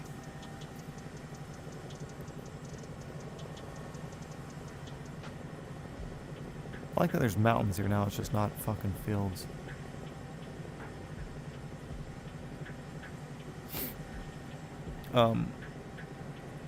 Oh, nope. It froze. Screen tearing. Lock in, don't move. We're good. Okay, cool. Hasn't done that in a while. Range. Nope, come back to me. Okay, I'm sitting weird now. I'm far back. Let's see, I need to scoot forward.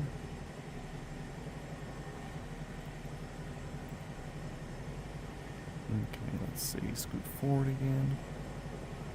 Down. Close enough.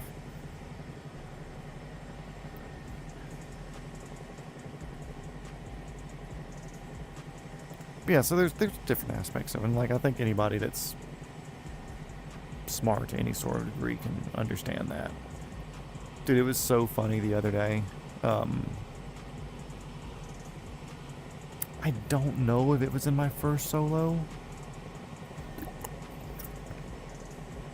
It was during one of my flights. But there's this dude. Actually I do think it was during my first flight. Or my first solo. But there was this kid, and I ended up seeing him later because he was doing a lot of, like, a bigger lesson this day. It felt like he told his mom in passing one day, like, yeah, kind of thinking about, like, piloting, being a pilot would be cool, or something. But all of his radio calls, it was a beautiful day outside, beautiful day. And all of his radio calls were like, Speedway, traffic, Cessna 310, Charlie Alpha, crosswind, runway 24, Speedway. I was like, dude, fucking be happy, you're out here. Yeah, it's not a bad landscape up here. Malaysia has some good areas. Buy a bush train, start delivery business to farmers in the U.S. Be only me, tight schedule, short strips, and decent pay. And pay would be what you charge. Yeah, exactly.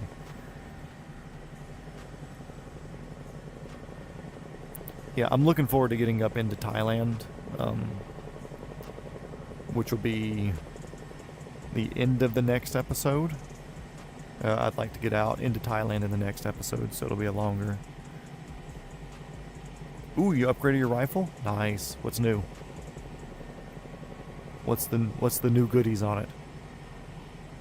But yeah, I saw him later, and he looked like he was like a fucking 16 or 17-year-old kid. It doesn't work out. Kind of thicker, but not really. Just kind of like a bland shape. Not skinny, not fat. Wearing like gym shorts and a t-shirt. And like me, every day that I'm there, I've worn shorts once. Maybe twice. It's like I'm always wearing like a nice pair of jeans. Either a nice or clean t-shirt or a button-up shirt. Like I'm trying to put that good image out there.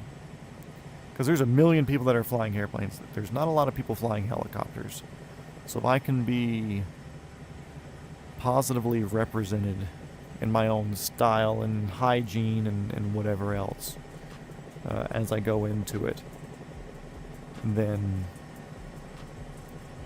better chances for me of getting hired by somebody one day. It's like right now, obviously my instructor has 600-700 more hours than I do. But I want to be such a good student and just such a good person, willing to learn, willing to do stuff, always pushing to be a better and better and better person, that one day when he's working somewhere, he'll give me a call like, hey, the place I'm working at's looking to hire somebody. Where are you at now? Are you at a hireable hour level or whatever? Like, that would be the goal. Everybody that I interact with, I just want to be the best possible Matt possible.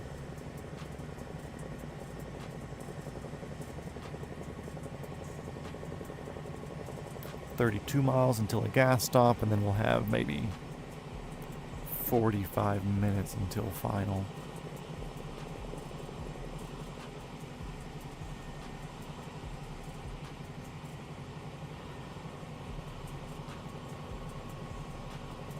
Oh yeah, it straight up sounded like you'd rather be doing something else. Like I said, it was almost like I almost didn't like listening to him just because he seemed so bored and so done with it. Like I said, it was such a nice day out there. AV8 68. That's the way to do it. Thank you. I do or I don't know if you're saying that's the way to do it as far as doing the cool ridge line passes like this, or talking about being being the best version of myself. Either way, I agree.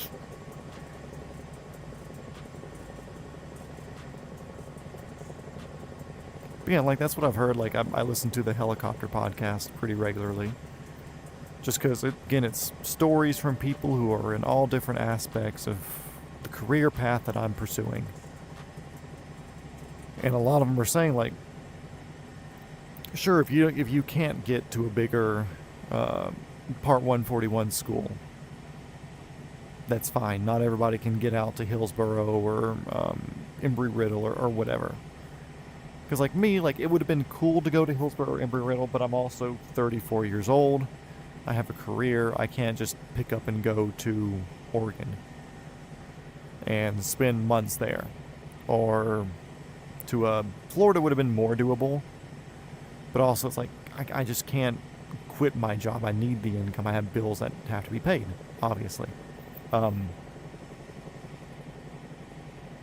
Roscoe Bloodline Barrel, nice. Rifle Speed Gas Block, nice. LaRue MBT2S. Does it feel a lot better to shoot? I'm curious about the, I'm assuming the gas block you got it adjustable to where you could really tune it in more.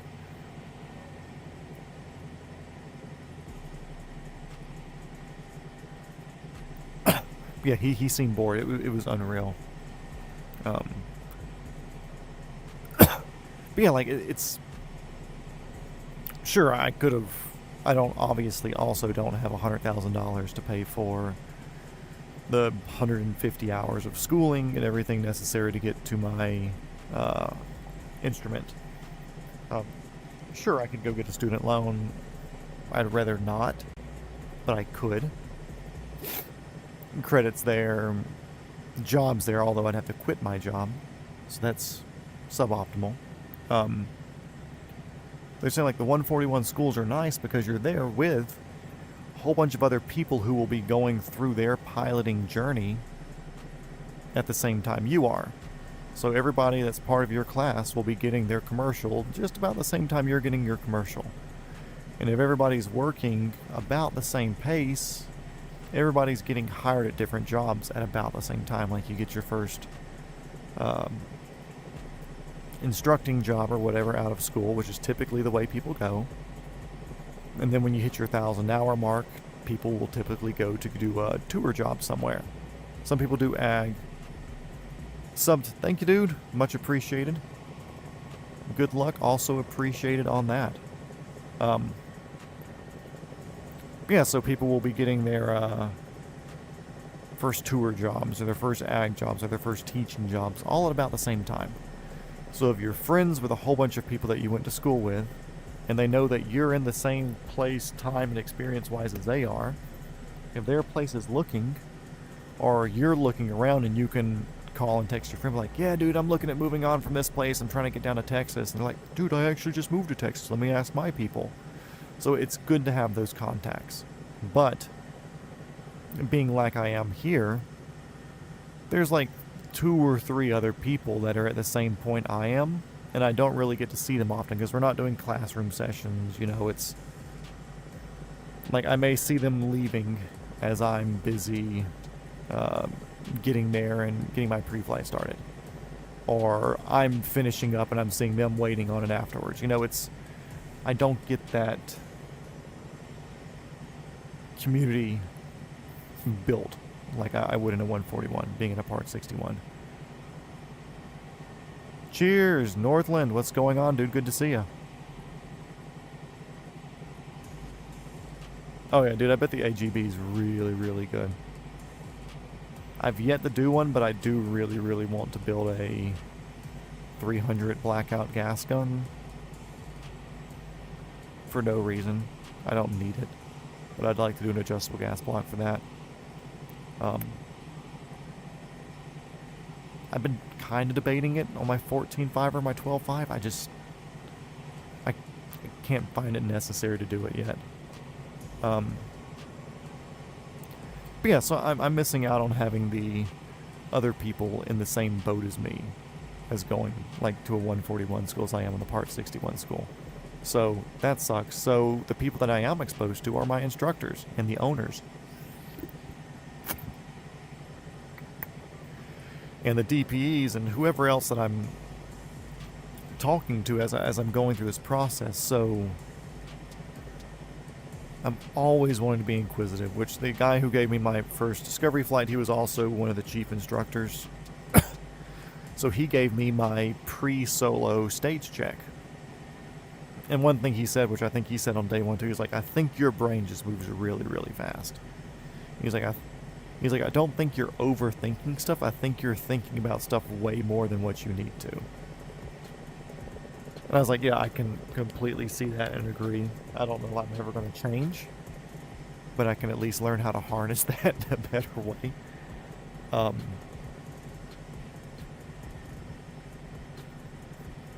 yeah, like, I want to be the best person I can be, because at the end of the day, it's a cool job. You're doing something that's relatively dangerous, you know?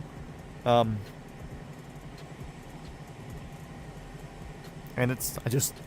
I always want to chase being better. And that's one thing that led me to helicopter stuff in the first place. Let's compare it to truck driving. I'm going to the suppressor eventually, so I wanted to get the adjustment. Oh yeah, and I mean, you're going to lose, if you're going to do it, get it on January 1st, right before the system gets overloaded. Take advantage of the no $200 tax stamp and get it done January 1st. Or wait for it to even out, because the 1 week wait periods or less is going to be a thing in the past here soon once there's no tax stamp. Probably. Blah, blah, blah. Anyway, something. Oh yeah, something hard. Comparing to truck drivers. So when you look at the average of all the truck drivers, and then let's say you were able to single out the world's greatest truck driver. The world's greatest truck driver can do, or the average driver can do, like 95% of what the world's greatest truck driver can do. There's no super big skill gap. There's nothing like super crazy to learn. You know, it's like, okay, cool, maybe if you're doing like multiple trailers, like the 2-trailer pup trailers that we have here in the US or whatever. Yeah, it's a bit of a thing knowing how to back those up or handle those, whatever. But for the most part, it's like there's not that big of a difference, you know. When you're looking at helicopter pilots, you could become the world's best tour pilot, picking people up, taking them around, being friendly, being able to handle hot, heavy, and loaded helicopters, you know. We have like 5 minutes until our gas stop, and then maybe 30 to 35 minutes until our final. I'll be able to update you here in a second. It'd be really fun. You'd be at Daytona, go work a job at the airport when you're not at class. But yeah, the money, like, that's also me leaving a job where I make over $100 a year to go down there to work at an airport to make something. So I'm not scared of getting another job somewhere. I'll gladly leave film when the time comes. But it has to be in some way, shape, or form to where I can also make somewhere near what I'm making now.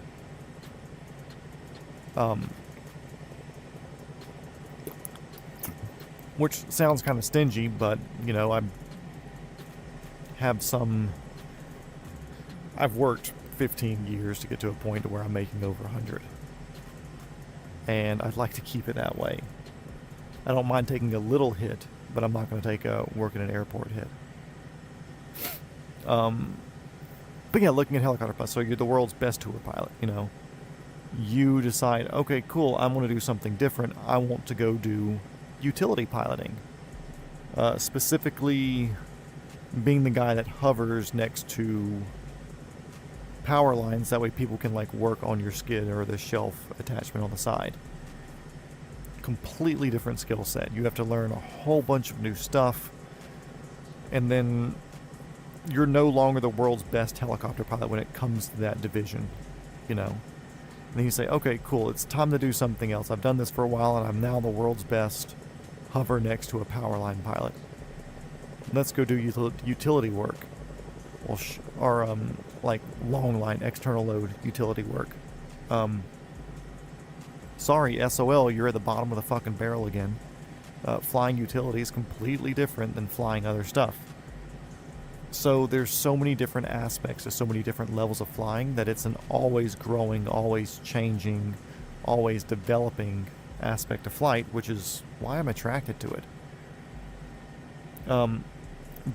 Do I have the potential to be the world's best? Yeah, everybody does. If you put your head to it, you can be.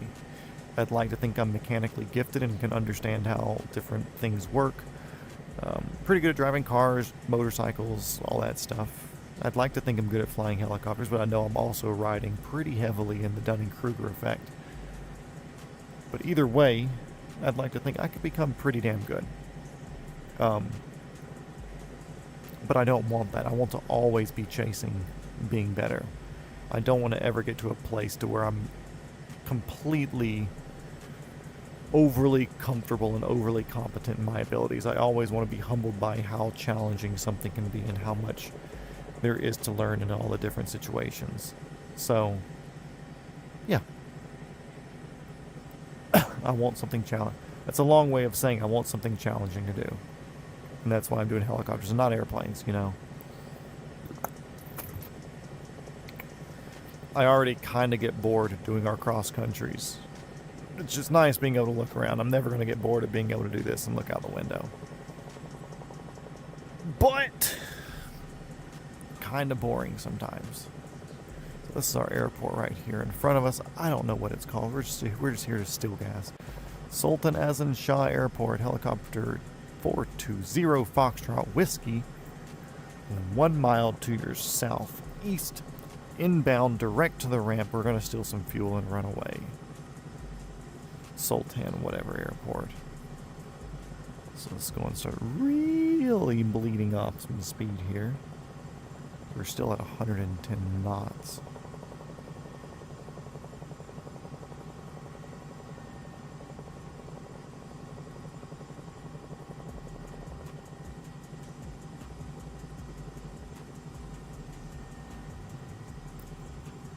Okay, we're down at 80 knots or so now. We're still going to continue to slow down.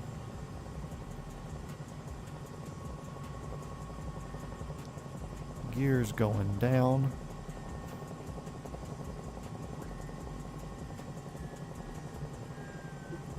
Got 3 in the green. Parking brake is off. Parking brake is on. Parking brake is off.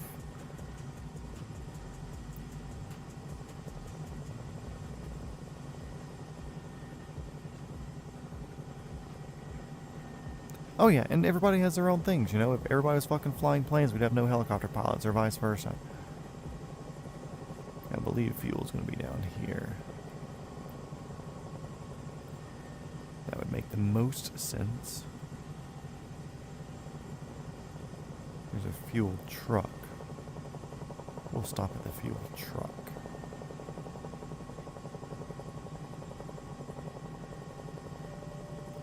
This will be a steeper approach because it's right here over the glare shield.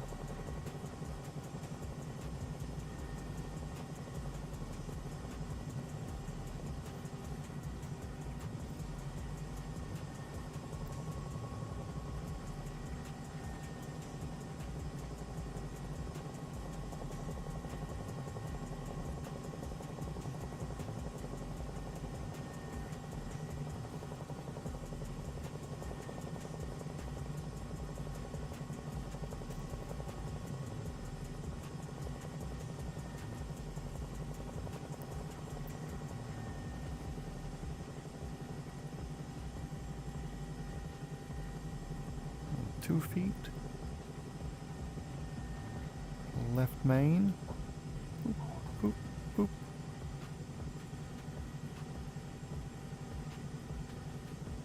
Taxi forward a little bit, get slightly closer. And park and brake. Yep, I'm aware. Blah, blah, blah. Let's hit a little bit of fuel. Fuel. Let's go and hit our... Yeah, we're close.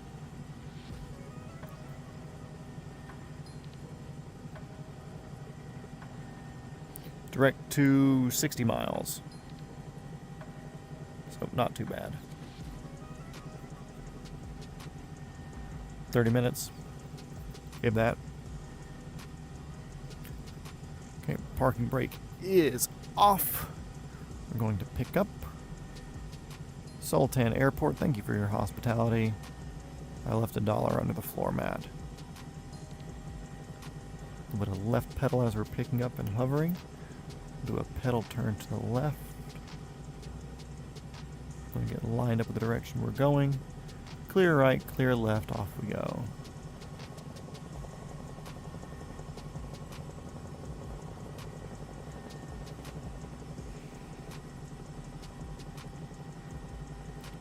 Get our gear up. Gear is up.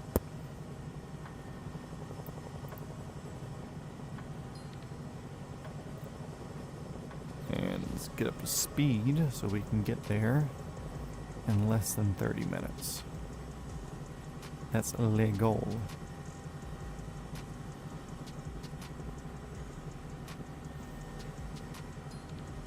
Heading it has us for direct 2 is at a 312 heading, 65 miles.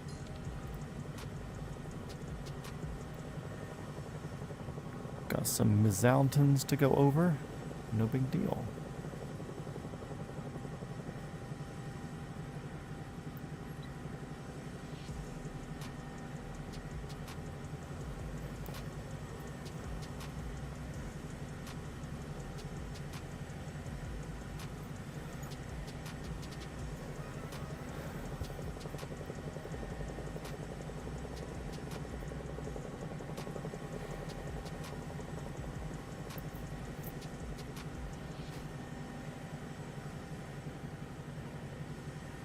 A lot of these little houses and stuff down here haven't been made into buildings because they're so small.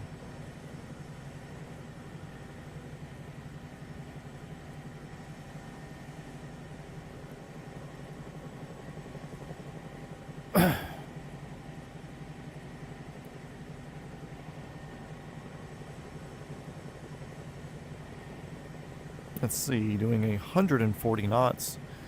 60 nautical miles left. You do the math. We're going to be there in a little less than 30 minutes if we keep this up.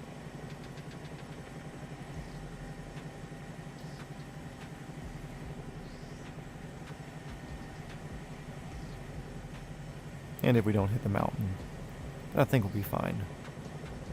We're climbing just fast enough.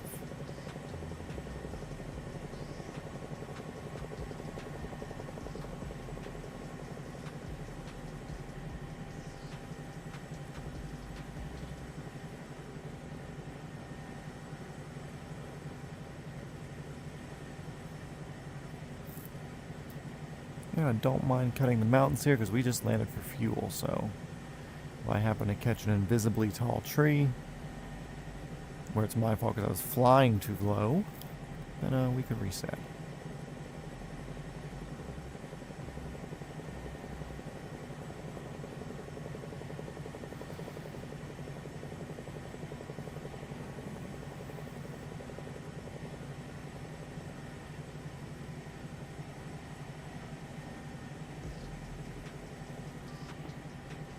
A little bit right there.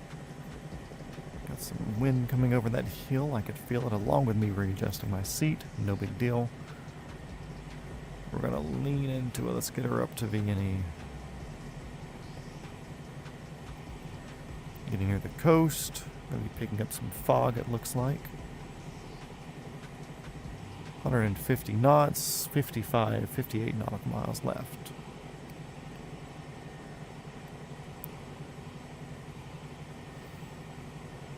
So that's about 30 minutes, or sorry, 20 minutes.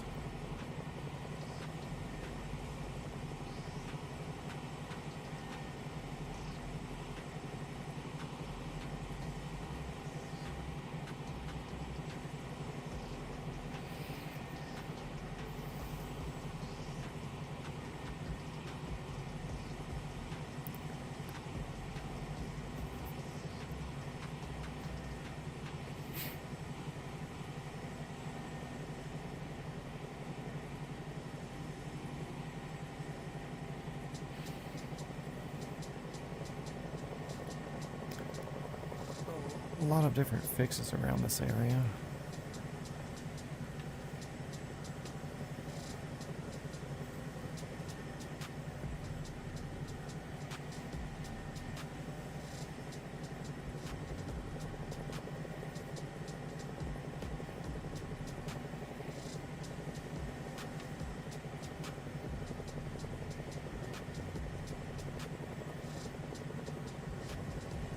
Almost looks like we're following and approaching.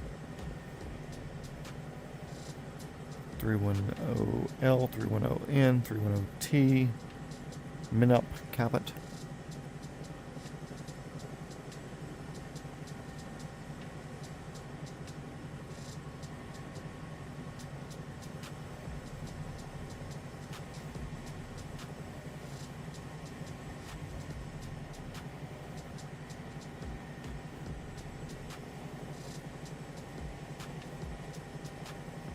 So we will touch some clouds here for this mountain. I'd like to continue straight, so we're going to summit it. Whichever one's in front of us up here. Which those clouds may be before it.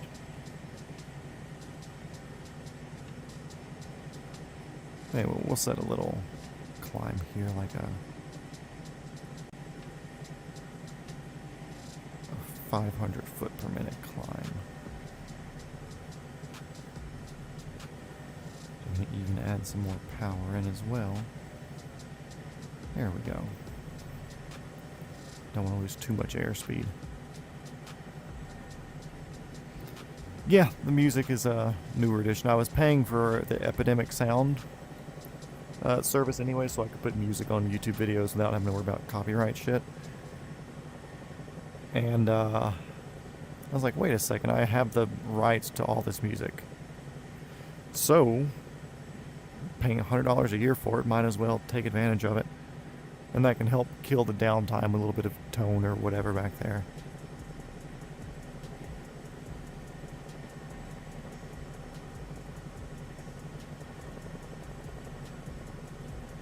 It's something a little different, you know?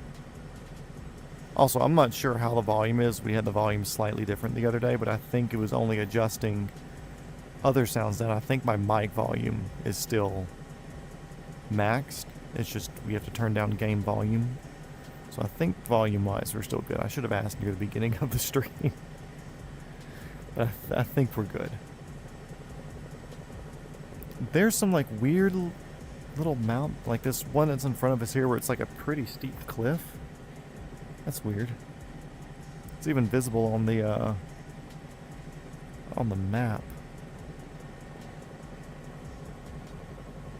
Oh, it's just like dirt on top, like they cleared the top of it off. And there's some sort of plant next to it. Okay, weird. Whatever this mountain is, they're mining it away. Apparently.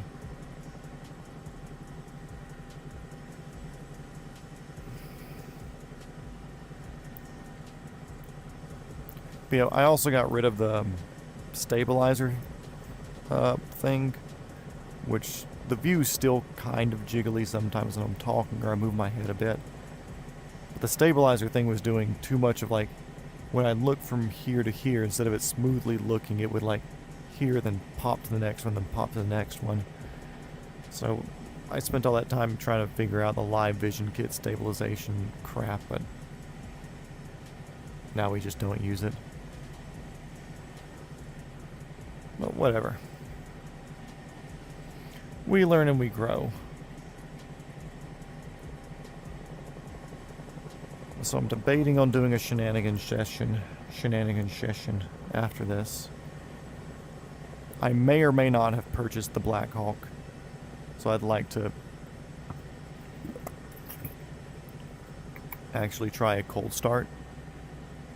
For the thumbnail, I just spawned it on the runway of our destination airport, as I typically do, unless there's like something really cool that we're flying by. Then I'll usually fly to that and take the thumbnail picture. But I'd like to try the cold and dark in the Hawk. And also, Cletus McFarland today on his Instagram, he said, I've still yet to see somebody land a PC-24 at the Freedom Factory.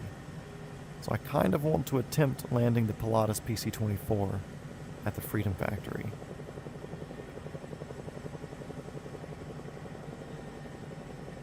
What do you mean, obviously? I may or may not have bought it. Who knows? Maybe that picture that I posted was just one that I found online somewhere.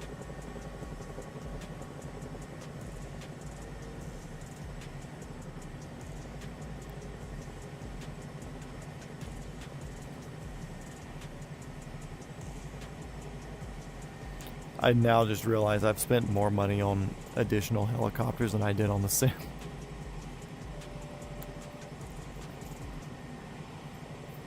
May or may not be talking about a Black Hawk that I may or may not have purchased. But even before that, if it was a thing.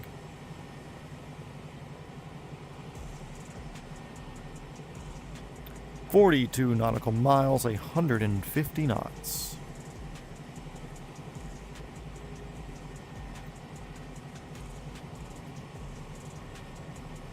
Yeah, the thumbnail could be even really, really false. It's not even one that I have. Also, a 135 popped up in, like, my owned helicopters. The Nimitz Designs 135. I was looking through my owned helicopters or whatever, and it was there, and I was like, where the hell did you come from? Which I know HPG, they have a 135 that I think is freeware. I didn't know Nimitz had a freeware 135. Either that or something glitched and they gave it to me for free for some reason, even though it needed to be a paid for one. Either way, there was a 135 in my lineup, and I don't know where that came from. I don't know, maybe that resolved itself when the alleged 60 got put in, but I didn't look. So we'll have to check that.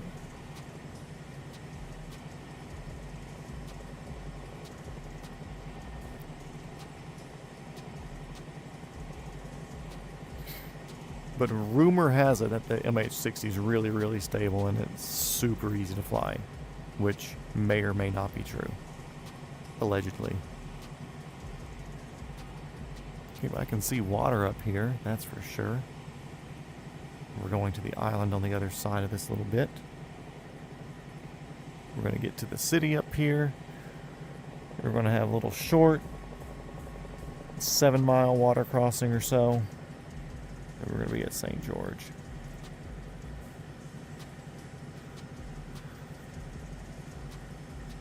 Did I say St. George?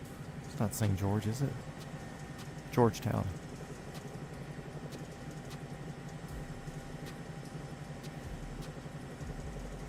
We can add more power. What am I doing? 130 knots? What am I, a Bell 206?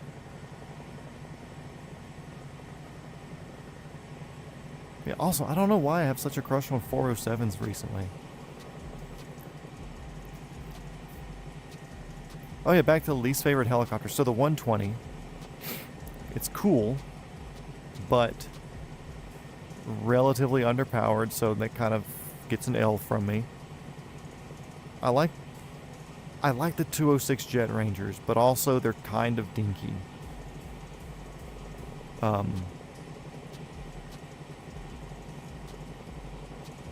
What does Sikorsky make? Usually just big, cool stuff. I don't really care. They're great platforms. I don't care for the way they look, but the Augusta's 119s with the skids, I think they look goofy. I think they look really, really stupid. And I'll die on that hill.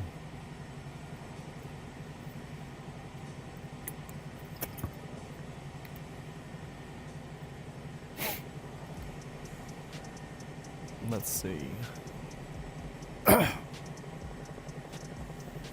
There's a lot of bigger ones that kind of like fill the same role as all the other bigger ones, because I feel like once you get over a certain size, it's just like there's no purpose. I'm like, okay, cool, like the Airbus 225 exists.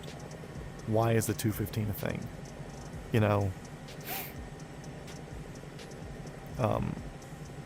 But I don't know enough about the differences of them to like, oh yeah, well this one's obviously better for this reason or this reason or this reason. I don't know.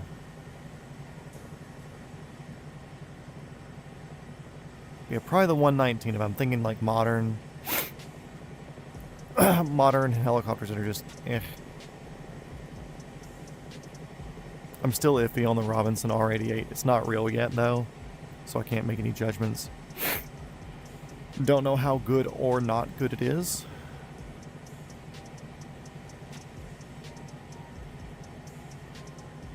I wonder if the VOR is visible. I don't think it is.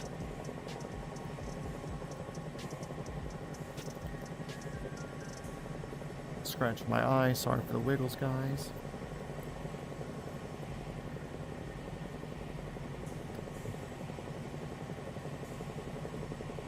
Because usually there'd be like a radio beacon or something here, but I think it's just kind of programmed and not actually a thing. Oh, maybe that circular, it should be off to our right. Maybe.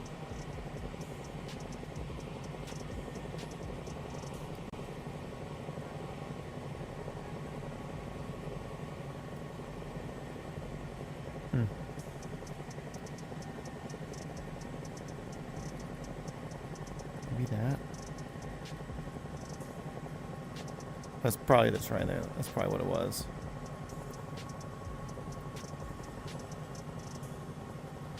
Covering those banana fields. Goodness, guys. Okay, back into it. 110 knots is not going to cut it. It's just an MD mix with a 130.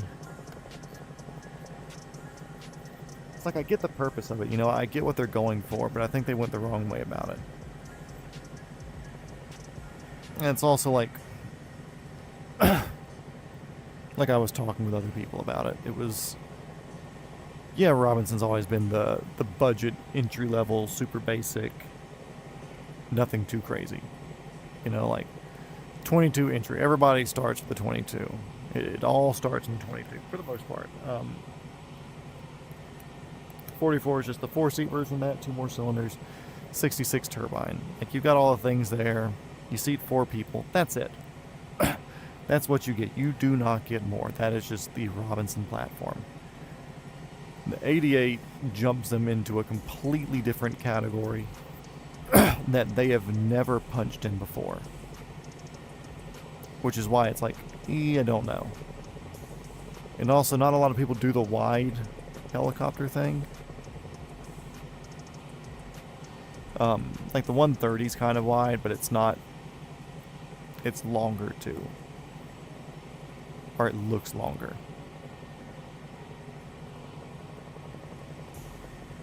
So it's weird. We'll know more in a year or two when they're flying it around.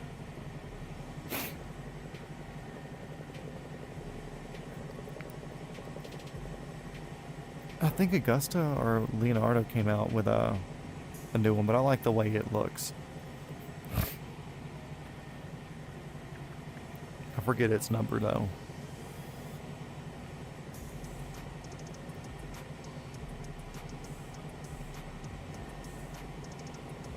I'm sure once they put the big mast on it, because they're still, from what I understand, doing a 2-bladed rotor, underslung, teetering hinge, just like everything they've always done. So I'm assuming once they put that on there, and the tail, which I'm assuming again will probably be the same tail boom style and look and proportions and angle and stuff, I think it'll look like a Robinson. I'm not too worried about it not looking like a Robinson.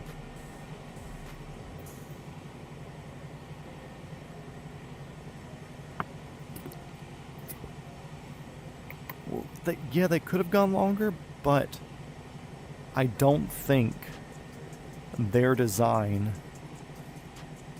language, the size, whatever their limitation is, I don't think longer would have worked. I don't think it would have been stable.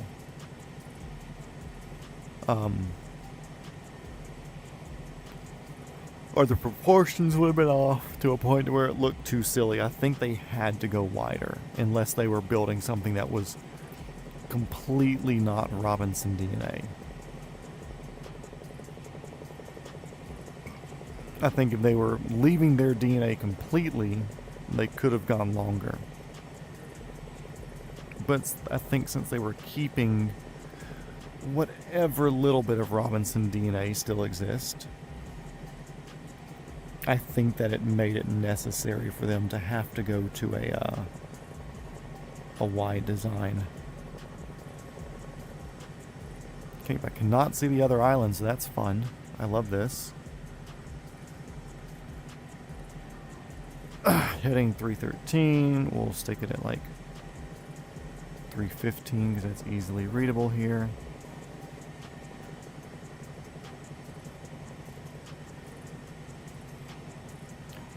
Radar altimeter, just about 1,000 feet. Sick. That matches up with my normal altimeter. Sick.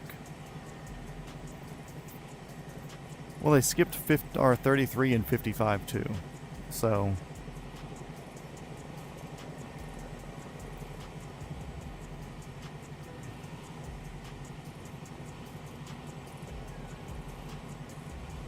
yeah, well, they also haven't completely given out full renders and rotor head designs and everything like that, because they were saying they specifically didn't show that at VAI or HAI, whichever Heli Expo it was this year, because any good helicopter designer can tell a lot more specs about a helicopter when they can see the rotor head, because you can see, like, okay, cool, it's built this big, this size, this big blade, just, yep, you and Canyon Runner watching. And somebody else. It says 3 right now. At least for me. Yep, at least somebody's here to watch me fuck up IFR at the last second.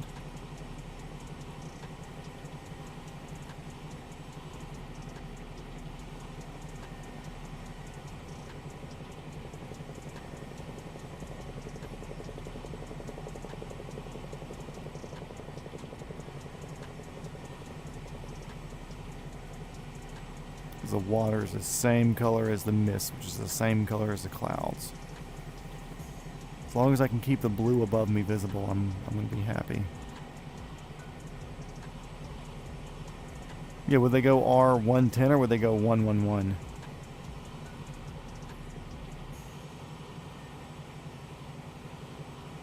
Oh, that's miserable. I don't like this at all.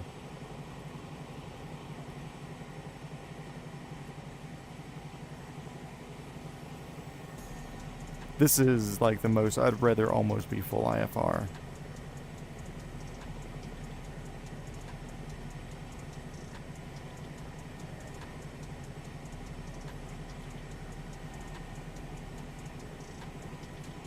I'll hold it 1700 here, or 700 feet, sorry.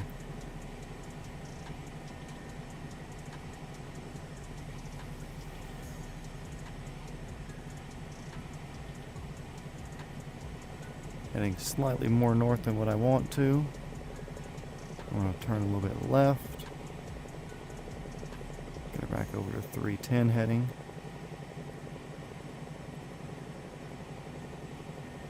Can kind of see land out in front.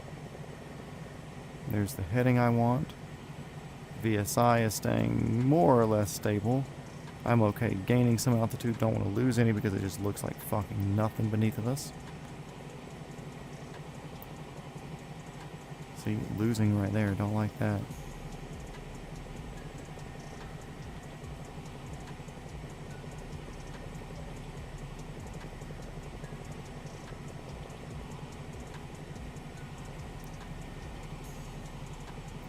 Still got a good heading. Still leveled off.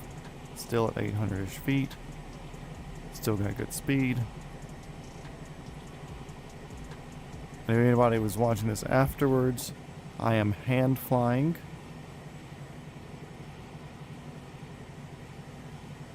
We're just getting to Georgetown, ICAO. Don't remember. I see something over to the right now. That's cool. Is that a bridge? Can I literally IFR myself in here with a bridge? Yeah, there is a bridge across the water. Hell yeah. No, but yeah, we're pretty much near the end of our journey today. We're getting up to Georgetown, Malaysia.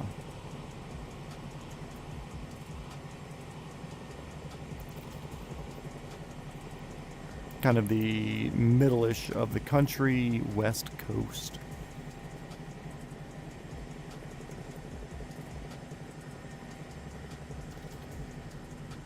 Also, Ardias, welcome.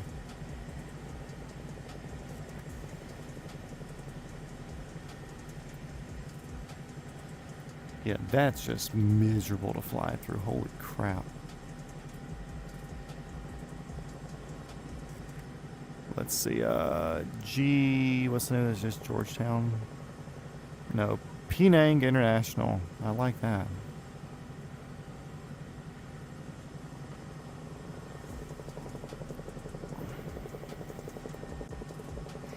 So, Penang International, helicopter 420 Foxtrot Whiskey, 5 miles to your east over the bridge, inbound straight to ramp.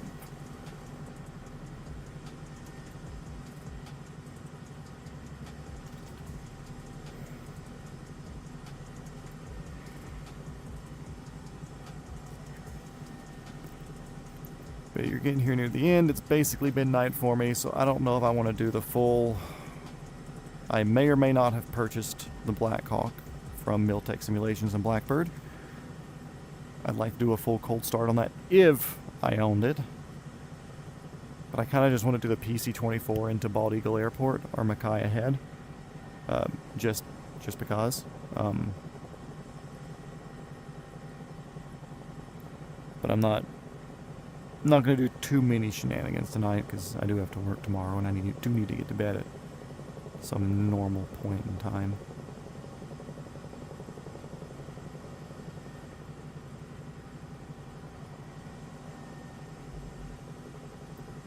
Hey, what do you know? Tower just gave me permission to cross the active. So nice of them. They're going to hold everybody for me at an international airport. Damn, so lucky.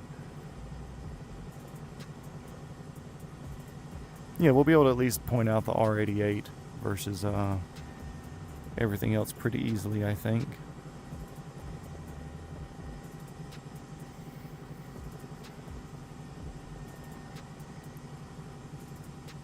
Okay, let's see. We're still going to slow down a little bit. Wanted to keep some speed because we were coming in here and the tower has been gracious enough to give us permission to cross over. We get below 60 knots. We can drop the gear. There's 60, gear coming down.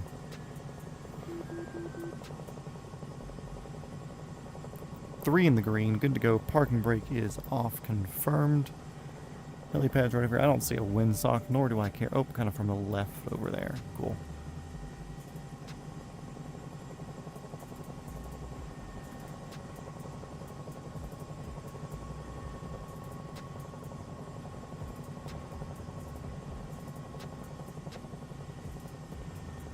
Oh, thanks to me, you can tell from the 66, because you're looking at the vents now.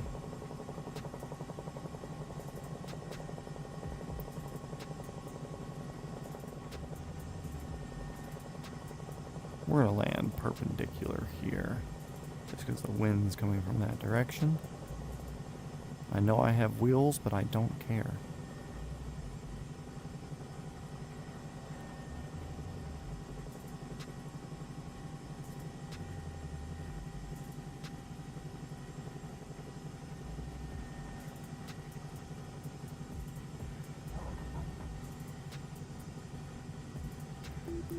Parking brake on.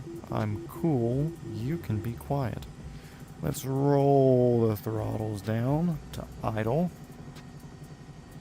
Airport ICAO is Whiskey Mike Kilo Papa. Inverters off. And turn those off.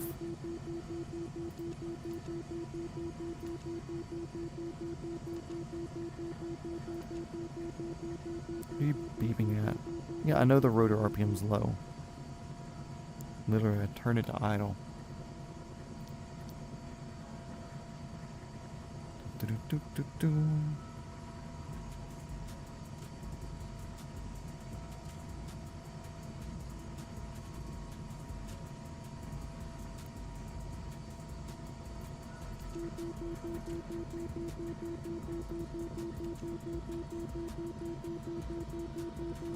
Silence.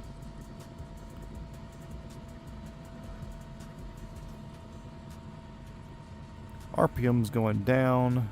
Whiskey Mike, Kilo Papa, Whiskey Mike, Kilo Papa. Correct. Yep, that's where we're at. That's where we landed for today. We took off from Singapore, one of the ones in Singapore. I forget the code. Give me a second. We did Singapore starting at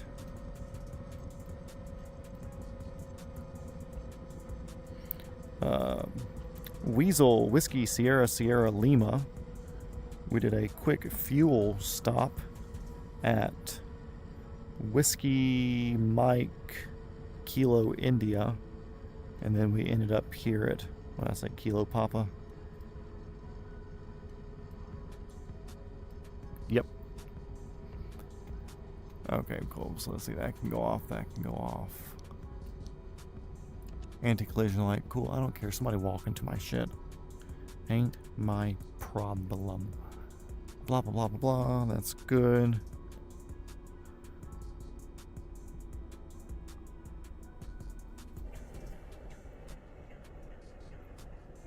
Shoo! What a good looking helicopter.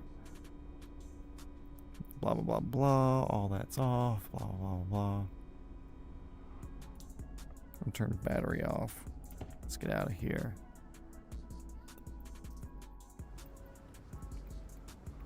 Okay, so as far as the Around the World session of today's stream is concerned, we are done. We've made it to Georgetown. I'm going to do a quick Pilatus PC-24 flight just because I can. And, yeah, we'll go from there. Yes, MetaQuest 3.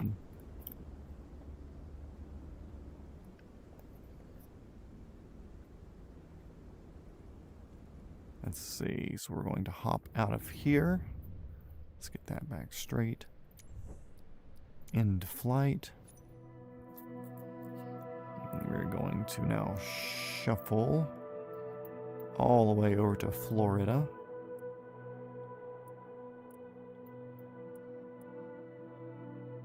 The Kai ahead will be our arrival.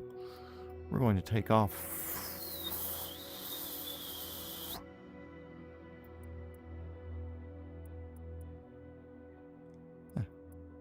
This seems fun. I don't want to be there.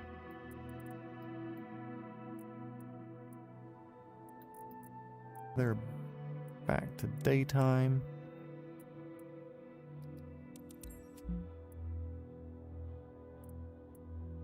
What's the matter?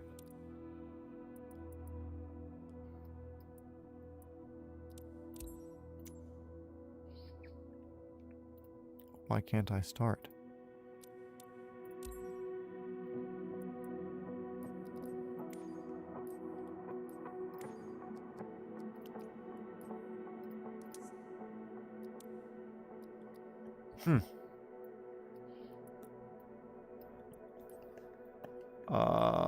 Why can't I start?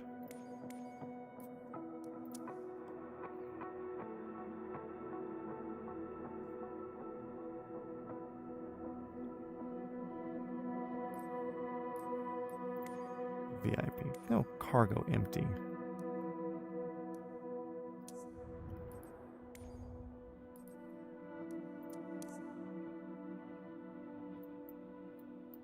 That's weird. Why is it not giving me the option?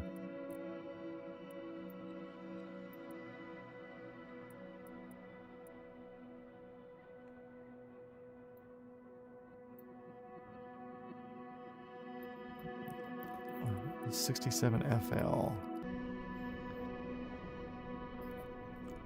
Maybe it didn't like it because the runway was too short. That doesn't scare me though. I sure as shit know I could put a PC-24 down there. 7 people watching now as we start shenanigans around, of course. Of course. Start me on runway. Whoa. Pretty sure I didn't say to start here, but... my throttle's backwards to start with.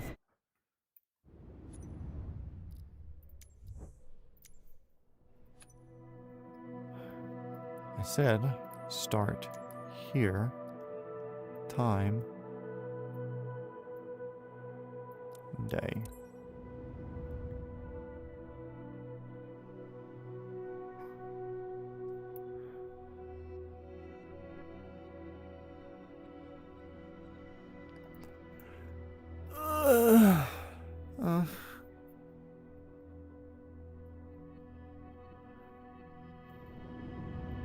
Let's see, let's see, let's see.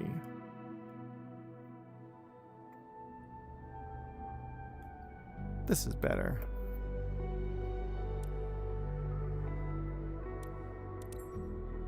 Love me some PC24.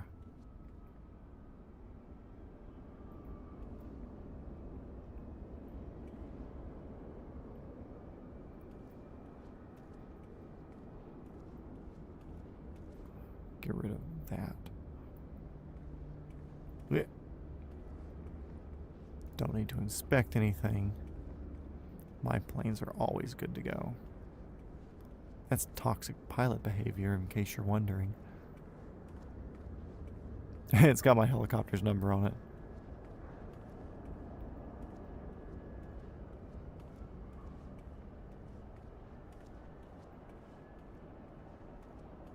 Cool. Shift C. We're in here. We're way too far low. Airplanes are so weird about that. Okay, let's see. Throttle. Let's see. I gotta do...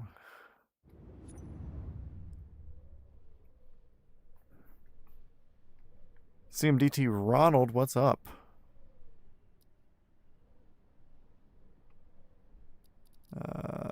Settings. Controls.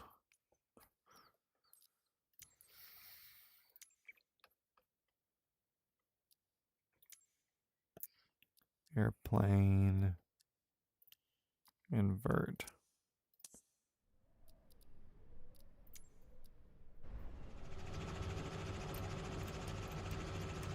Hello. I don't know if that's any of you guys.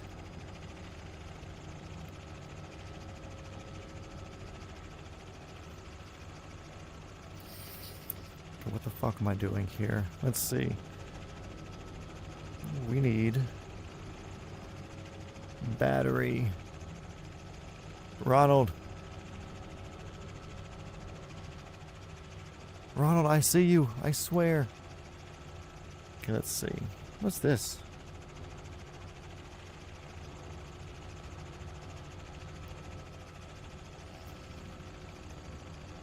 See, pitot heats, TSC floods.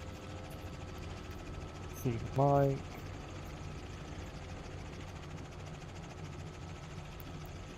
Rudder trim. It's gonna be like a switch. Overthinking this.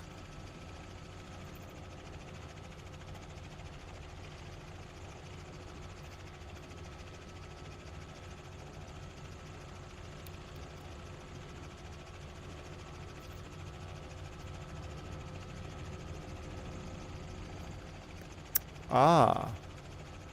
Aha. Cool. Run. Left, you can start.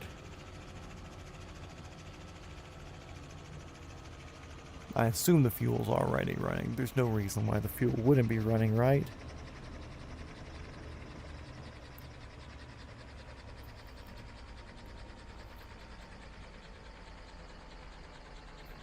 Sounds like he's shutting down.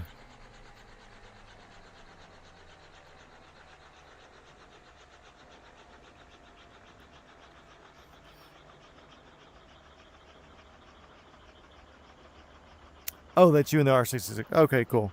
I saw the R for, or the Ronald D, so I was like, okay, cool. Maybe RD is Ronald D. Do we have a window open? That's loud for being inside a plane. For real. Turn generator on that one on. Engine number 2 spinning up. Yeah, I actually enjoy flying the R66. So Ronald, if you're wondering, we're going to Micaiah Head 67GA. I believe.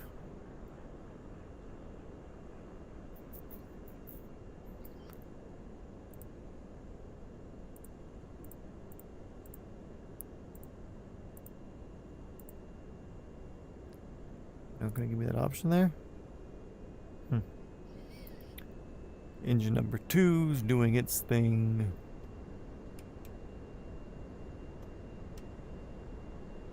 Sure, we can turn all these on. I don't care. What are they gonna do? Sue me. We did that without a... That's GPU. Okay, cool. Landing lights, let's turn those on too. I got a button for that. See, left, right. Pedals work. All that shit's going. Sounds like a jet outside. Sick. Flaps, all of them.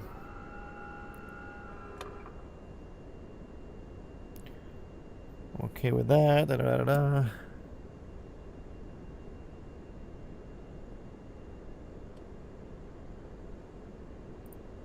Here, put it over Elaine's face because we don't like Elaine. Oh, which for some reason it's still showing my thing over there. So let's see. Let's just get our heading. We'll figure it out. We'll circle it.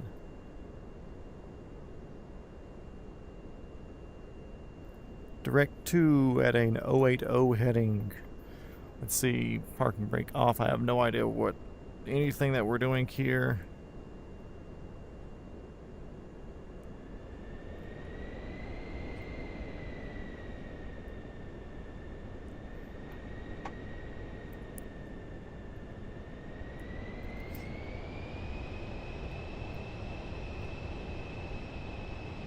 This is definitely not the taxiway, but let me show you how much I don't care.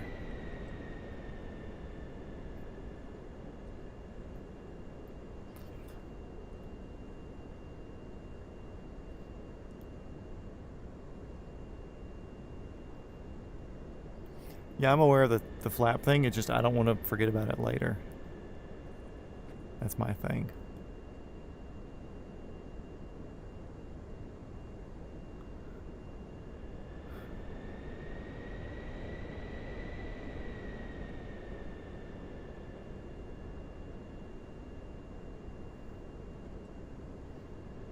Okay, Ronald, if I nail this, I'll jump back in a 66 over at Micaiah Head, 67 FL,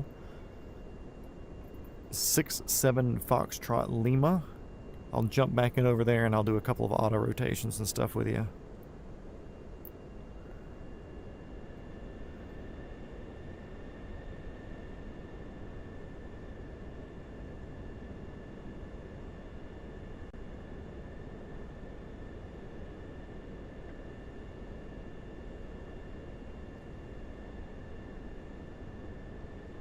Tower, this is your homie. We're fixing to take off and shit, you know.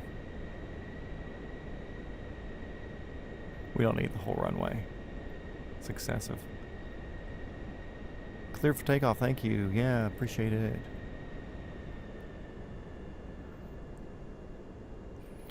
Now our rotate speed is going to be somewhere around 100 knots.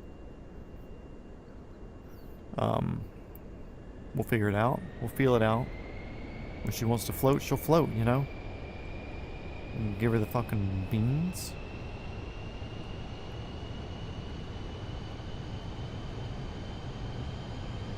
Airspeed's live. 40. 50. 60.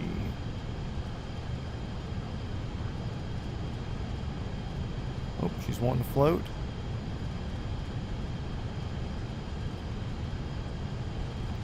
Pick up, damn it.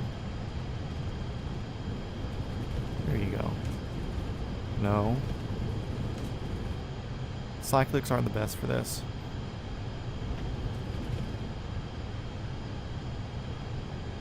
That's positive enough.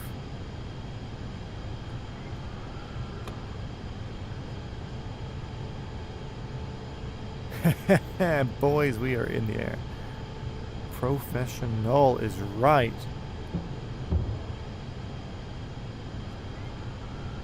Flaps all the way up. I'm leaving all the things on because I want to see where we're actually going.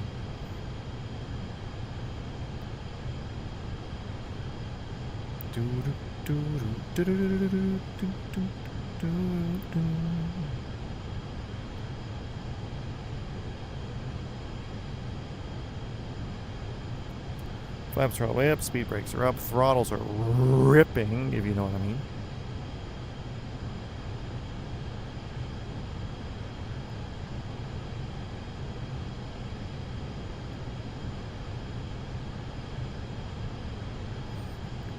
And off we go, not too far to go. Pretty short flight today, everybody, don't worry about it.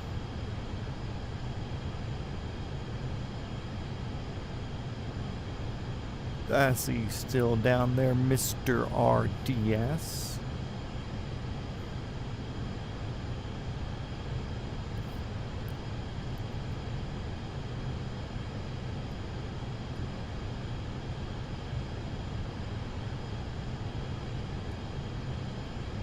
I'm breaking speed limits right now. I don't care.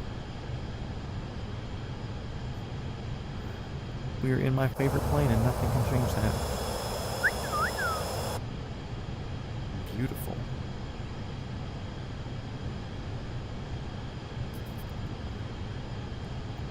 Weird.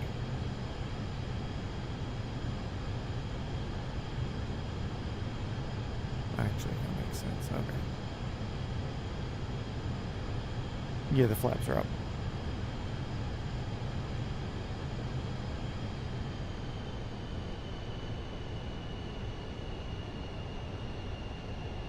Oh, I was wondering why it was taking so long.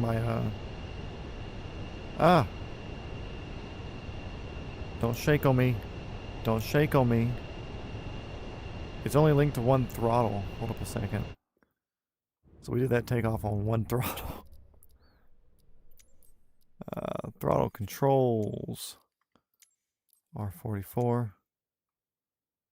Throttle 1. Cool, so let's do it.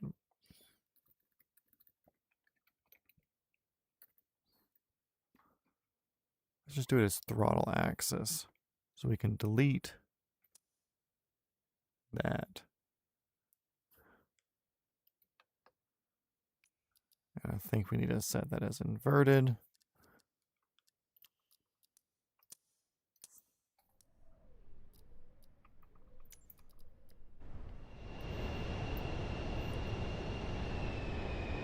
Yeah, there we go. Both are working now. Holy shit, we have so much power. Well, we've already done the around the world bit for today. So we do like an airplane, or we just kind of shenanigan stuff at the end of the day.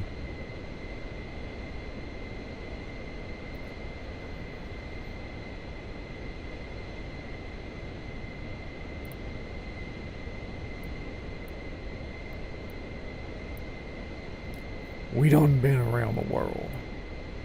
Oop.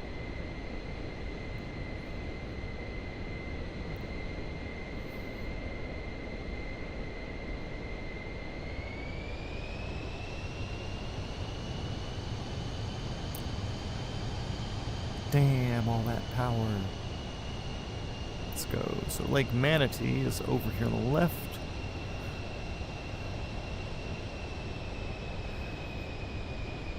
Gonna look down at the Cletus McFarland house, which is actually over there, I think. I believe this is his house. Right over there. Yeah, this one here. And the Freedom Factory and the racetrack is right here.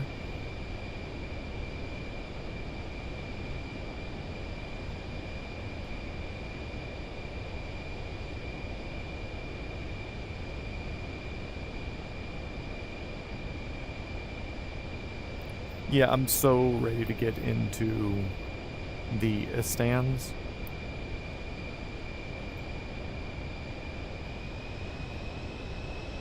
There's Mackay ahead, so we're going to come up here to the north of it with some speed.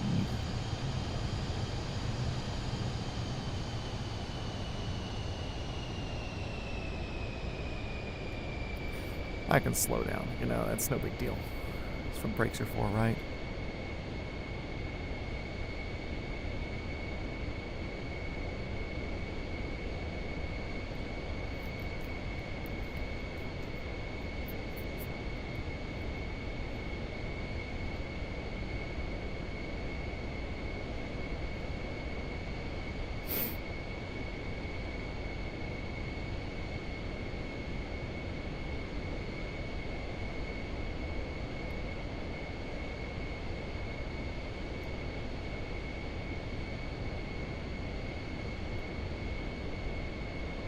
Start a little bit of a right turn.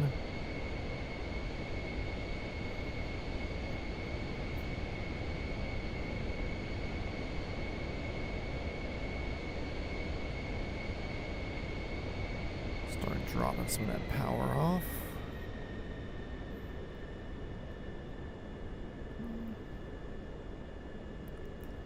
A little bit of air brake. Oh, 50%. Okay, sure. I'll take it.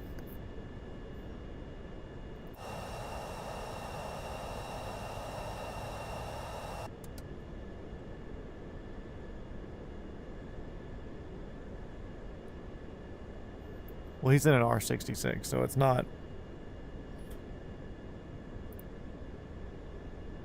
exactly a fast helicopter.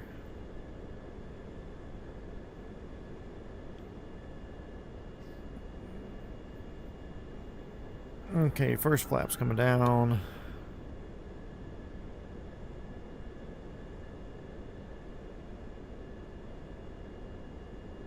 Really gonna give it one shot, boys. That's all we need. Gear coming down. Speed brakes, nope, other way.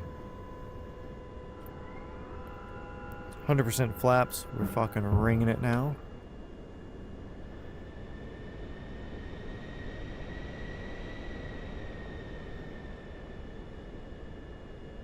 Speed brakes don't make you any more or less aerodynamic.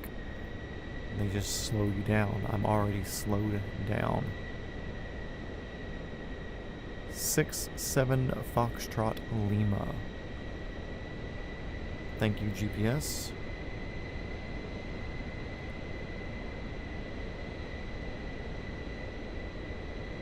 Let's hope it doesn't lag on me because I do have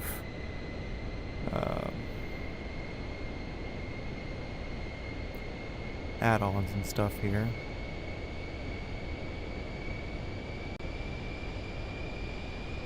We are riding the airspeed.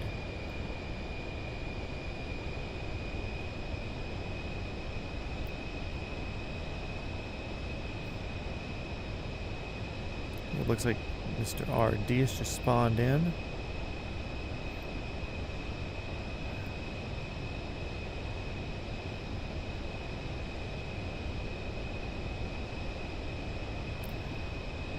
Bald Eagle Airport. Airplane 420 Foxtrot Whiskey on a 1.5 mile final from the north. Landing runway 18. PC-24, in case anybody's fucking curious.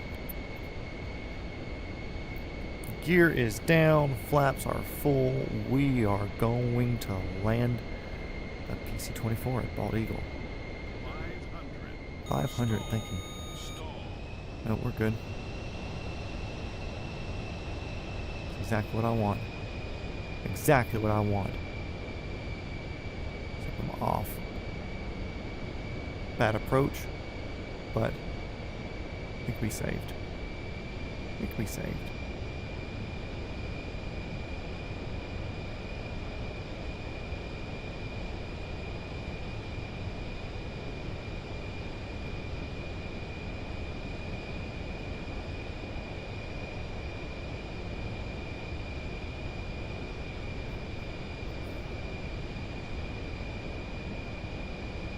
Glide slopes literally don't exist in my mind.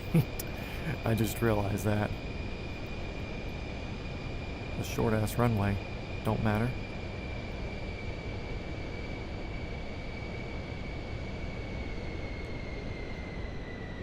Stall. Yep, I'm aware. Stall. Stall. Stall. Literally what I want. Stall. Stall. Terrain ahead. Pull up. Terrain ahead. Pull up. Terrain ahead. Pull up. One. Oh man. Terrain ahead. Stall. Sink rate. Stall. Sink rate. Stall.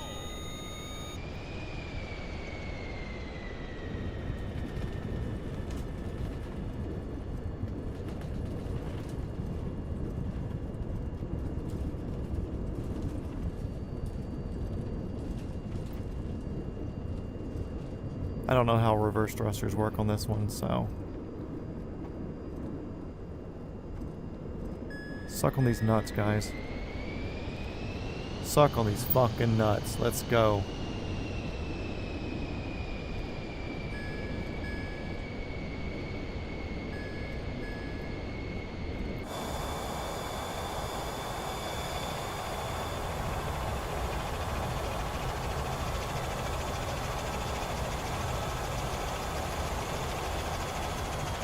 Come up here and park at their main area. Let's go. Oh no, brace. We did it.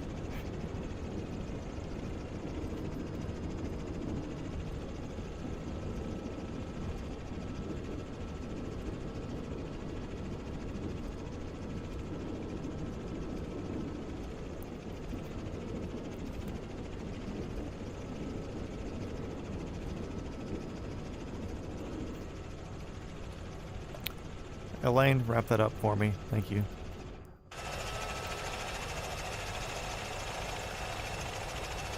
Hell yeah. Let's go. Okay, so let's hop out of here. Mr. Diaz, I'll be right back. I'm gonna spawn in with a 66 real quick and we'll hit some autos. Actually, I'm just gonna spawn at the airport so we don't have to go through startup procedure. Also, yeah, look, 135. Weird. Definitely nothing else over here. R66, cool.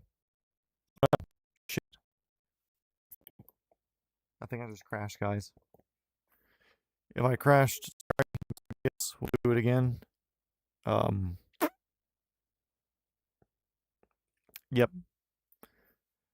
The game crashed, which I'm going to take that as a thing to get out of here. So sorry I didn't get to fly with you tonight. But if you're subbed, come back. And we'll do some helicopter shit on the next one. But I don't want to go through restarting the game and stuff when I'm already needing to go to bed anyways. So thank you everybody for being here. Oh yeah, Chill Trap. That's the playlist that we'd be using. But thanks everybody for being here. It's fun.